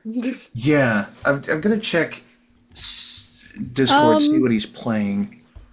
Anyway, Tell you what, using. Oh yeah, he is playing You Helldivers too. think you might be able to use Arcanist Magic Aura to spoof the spell into thinking that the person sleeping is not a creature, and therefore not have the effect. But it's going to require a couple checks to do it, and you feel like there might be a big backlash to you personally if you fail. Or you could try to do what you did earlier. just dumping another hellish rebuke into it with the same process. Yeah. Mhm. Well, if it ain't broke, don't fix it. As I get up from my knees and like run over to right next to the other person, the last person on the ground, and I'll just like do that same process again of just like this time instead of like trying to interface with it directly and be like no no no, now I know what it feels like, and I'm just gonna lay my hands on it again and just try to piss her off with a magical middle finger through the ley line directly to her, and then her willpower responds in the same way, just kind of like gotcha, and just send this rocketing Give up me the. another. Give me another wisdom check. Yes. I'm sorry, wisdom save. Natural 20. Oh my god. Here, I'll show Very you. nice. Woo! Sir. There you go. Natural 20. I'll And- let you make the spell attack with advantage. Ooh! It's a good thing you did. 17.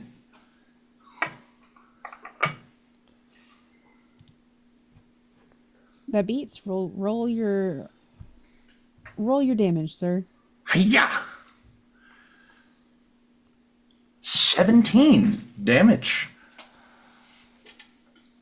Again, fire or thematically, whatever hurts.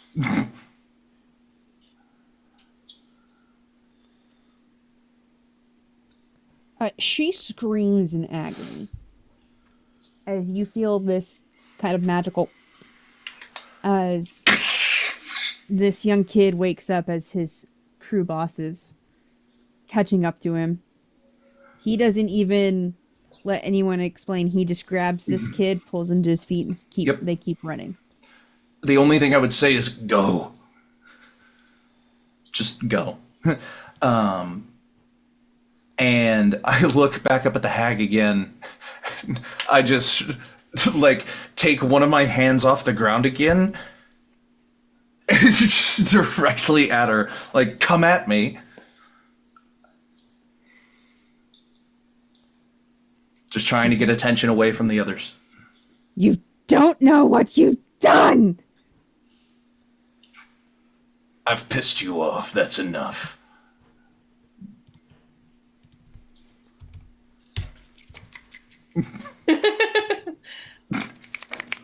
At the end of your turn.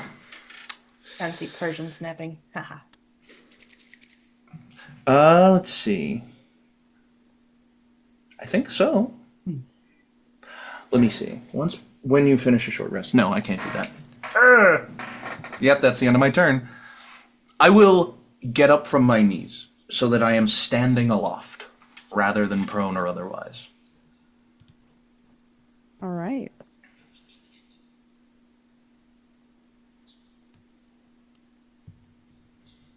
Now we get the big dice. Oh god. And the plot thickens. Even more. It's like a bowl of mac and cheese up in here.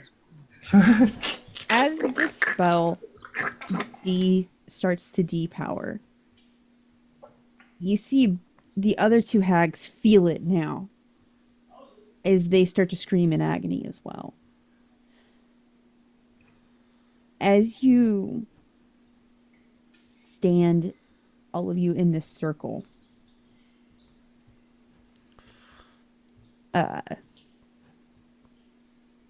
both of your familiars feel this overwhelming sense of dread and fear as they make dive bombs to the both of you.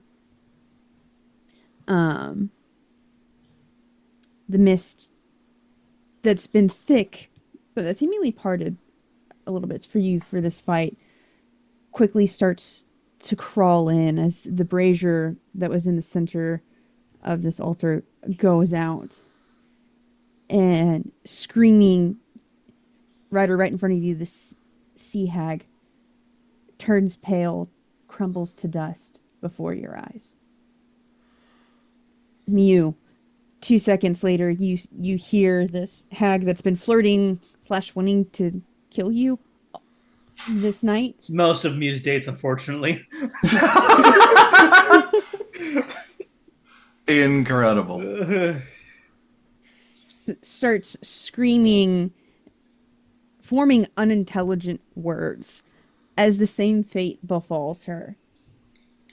As now it's almost rolling in this mist and fog as the final hag collapses, as everything grows quiet and dark and dim. Even the light from your illusions, Judas, is seemingly sucked out of the air itself.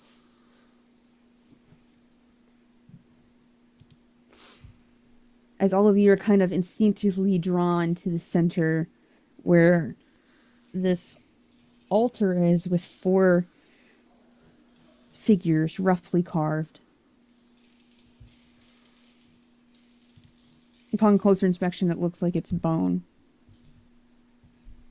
that they're made out of. Each begging you to pick one up.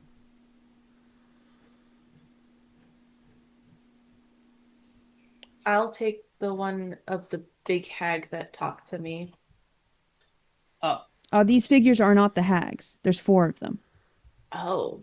What are these 4 little figurines Yeah, look what do like? they look like?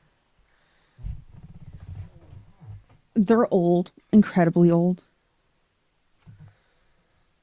Some of the detail is worn off, but you can see one seems to be carved of, if you had to guess, noble of some kind. The other seems to be an armsman or a steward. One seems to be, if the symbol on his dress of his clothes means anything, maybe a cleric or someone who is devout. And the other is of a noblewoman. And it seems, of all of the figures, this one seems to have been cared for the most.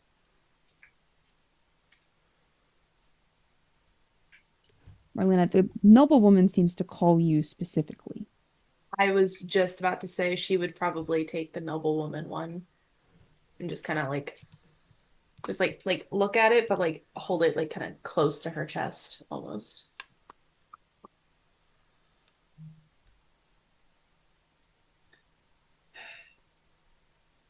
Is everyone okay? Yeah. Fit as, Oh, fit as a fiddle. Never felt Ryder. better. You're bleeding. Let me, and she'll cast a 2nd level cure wounds on him. Mr. Ryder?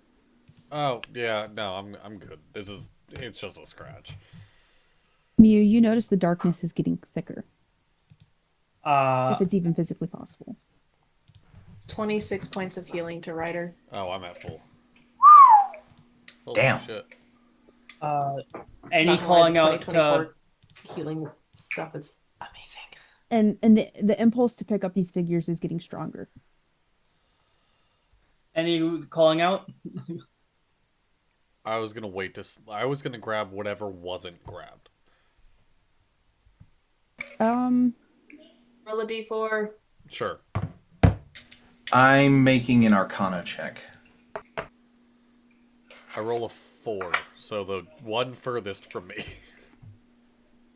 That'd be the armsman. I grab the armsman. I grabbed the cleric. I grab the armsman arm. Grab the cleric. With a natural 20 plus 7 Arcana check, Jesus. this compulsion is definitely like magical. It's definitely sourced from. Is the compulsion sourced from the figures or the darkness? It's hard to tell. At this point, it feels indistinguishable. I have the worst feeling about picking up these figures. I mean, I'll take yours if you don't want it. Unless a 27 Arcana tells me otherwise.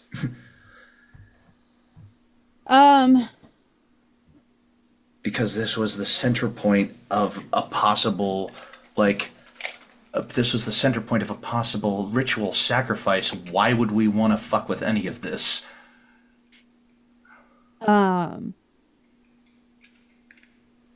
Would his Everything in logic your brain snap? screams at you to not touch it. But every fiber of your body is already reaching for it.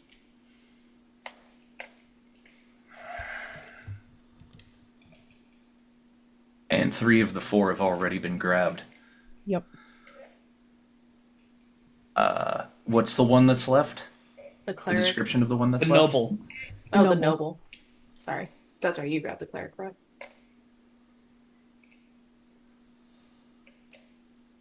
Internally, Judas is like, this is so fucking stupid, and his hand will instinctually grab the noble, completing the compulsion, even though At he this really point- didn't want to. You all look up from your essentially bone effigies to look up, all standing across from each other. You can't see one another now.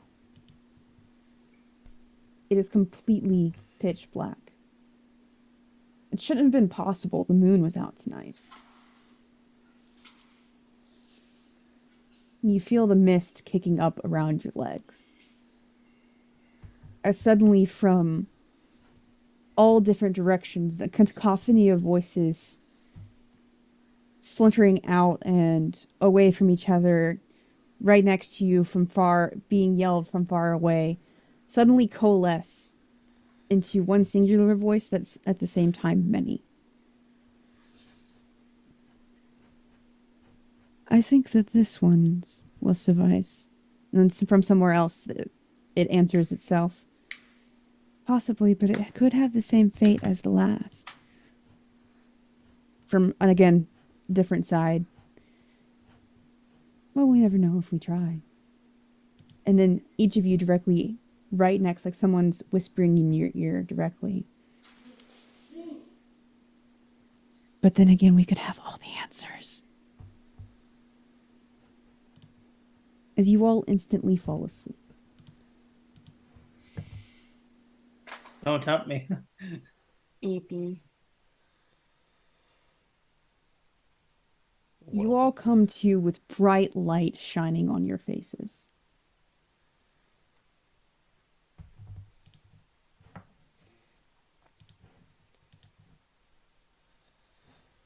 I feel the ground beneath me. Oh, sorry. No, I was gonna say- I ruined it. You sit up and look around. Now you can go for it. Oh, okay. I thought you were video. And with that, we'll end it. No. I feel the ground beneath me, in my fingertips. It's grass. And I just Long and silky. look up and, around to my companions, see if anyone else has sat up yet and realize that they all do. The first thing that you notice is that these are not the same trees that you guys were walking in last night. Have we moved on to the next life? No, because you're here with me, looking at Judas. Oh, stupid. And I, smack him on the arm. Marlena will also kind of gingerly get up and kind of just look around. She's so groggy. And then she'll go, no, I could use another 5 minutes, and she'll lay back down. Come on. And I, reach down and grab her hand. Guys, I stole the mug from the bar. I was gonna return it when we came back, but I still have it. We're not wanted Our criminals. bags. I put a hand out to Ryder, just No, it's my mug now. I stole it. It's mine. That's true. That's the rule. Okay, here. bag of Have holding. you guys I looked thought you were around? just gonna smash her on the ground. Excuse me. Give it back. Bag of holding. I also have one.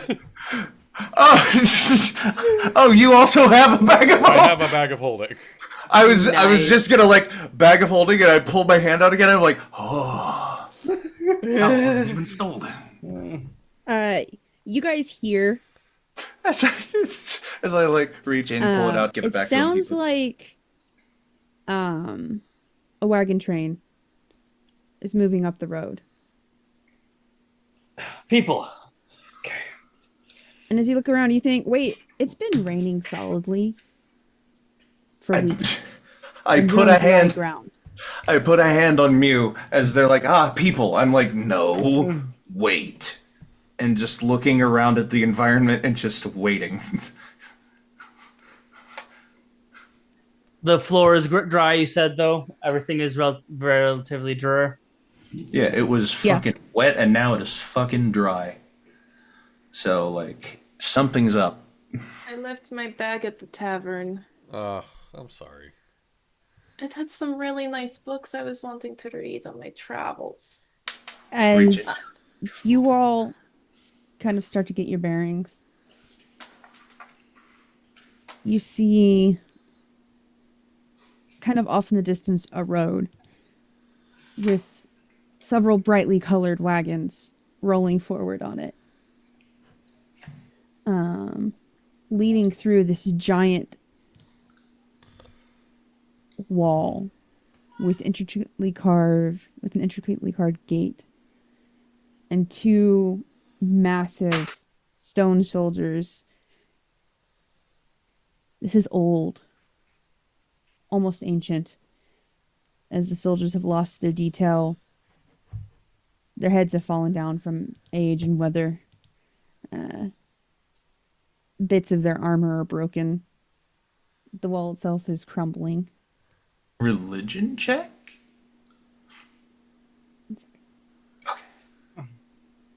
As you see as the wagons roll through these giant gates, you see the last one, smaller than all the rest, and much older, as it comes to a stop.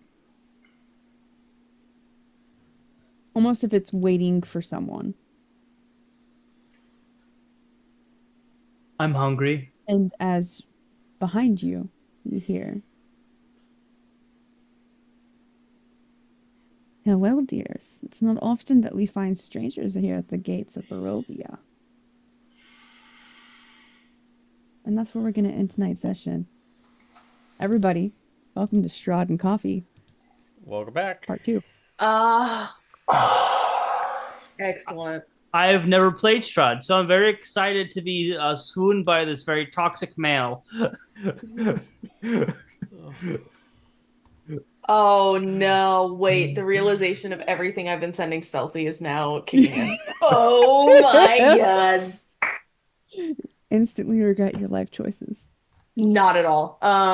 This is gonna be some fucked up ride though. And that's where we're going to end the session tonight. Absolutely. This is going to be a blast. Really quick before we Wonderful. wrap up, we do have Crossroads on Friday, so stay tuned for that. Yes.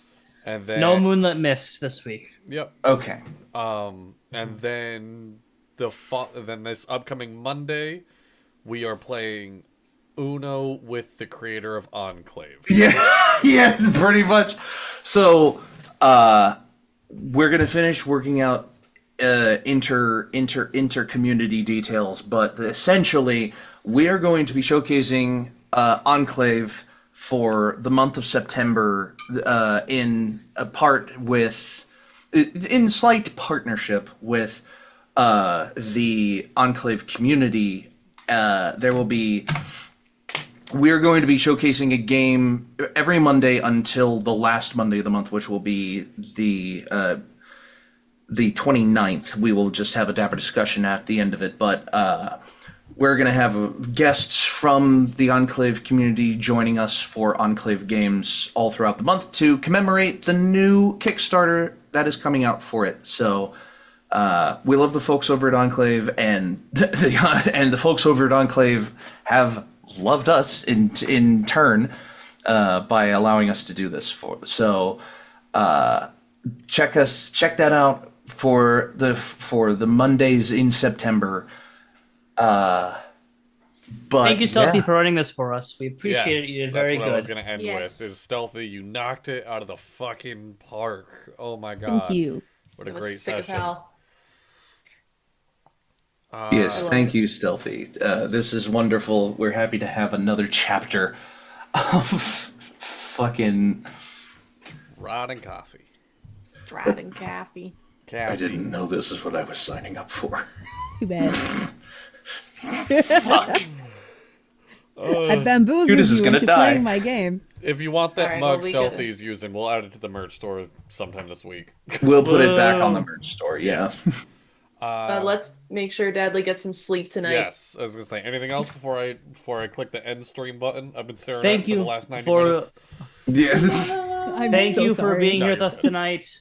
We'll see you next time. Stay safe. Know that you matter. And until next time, thank you so much for watching Your Adventure Matters, and roll your initiative. It's Stealthy's Bye-bye. live. Bye. Goodbye. Bye.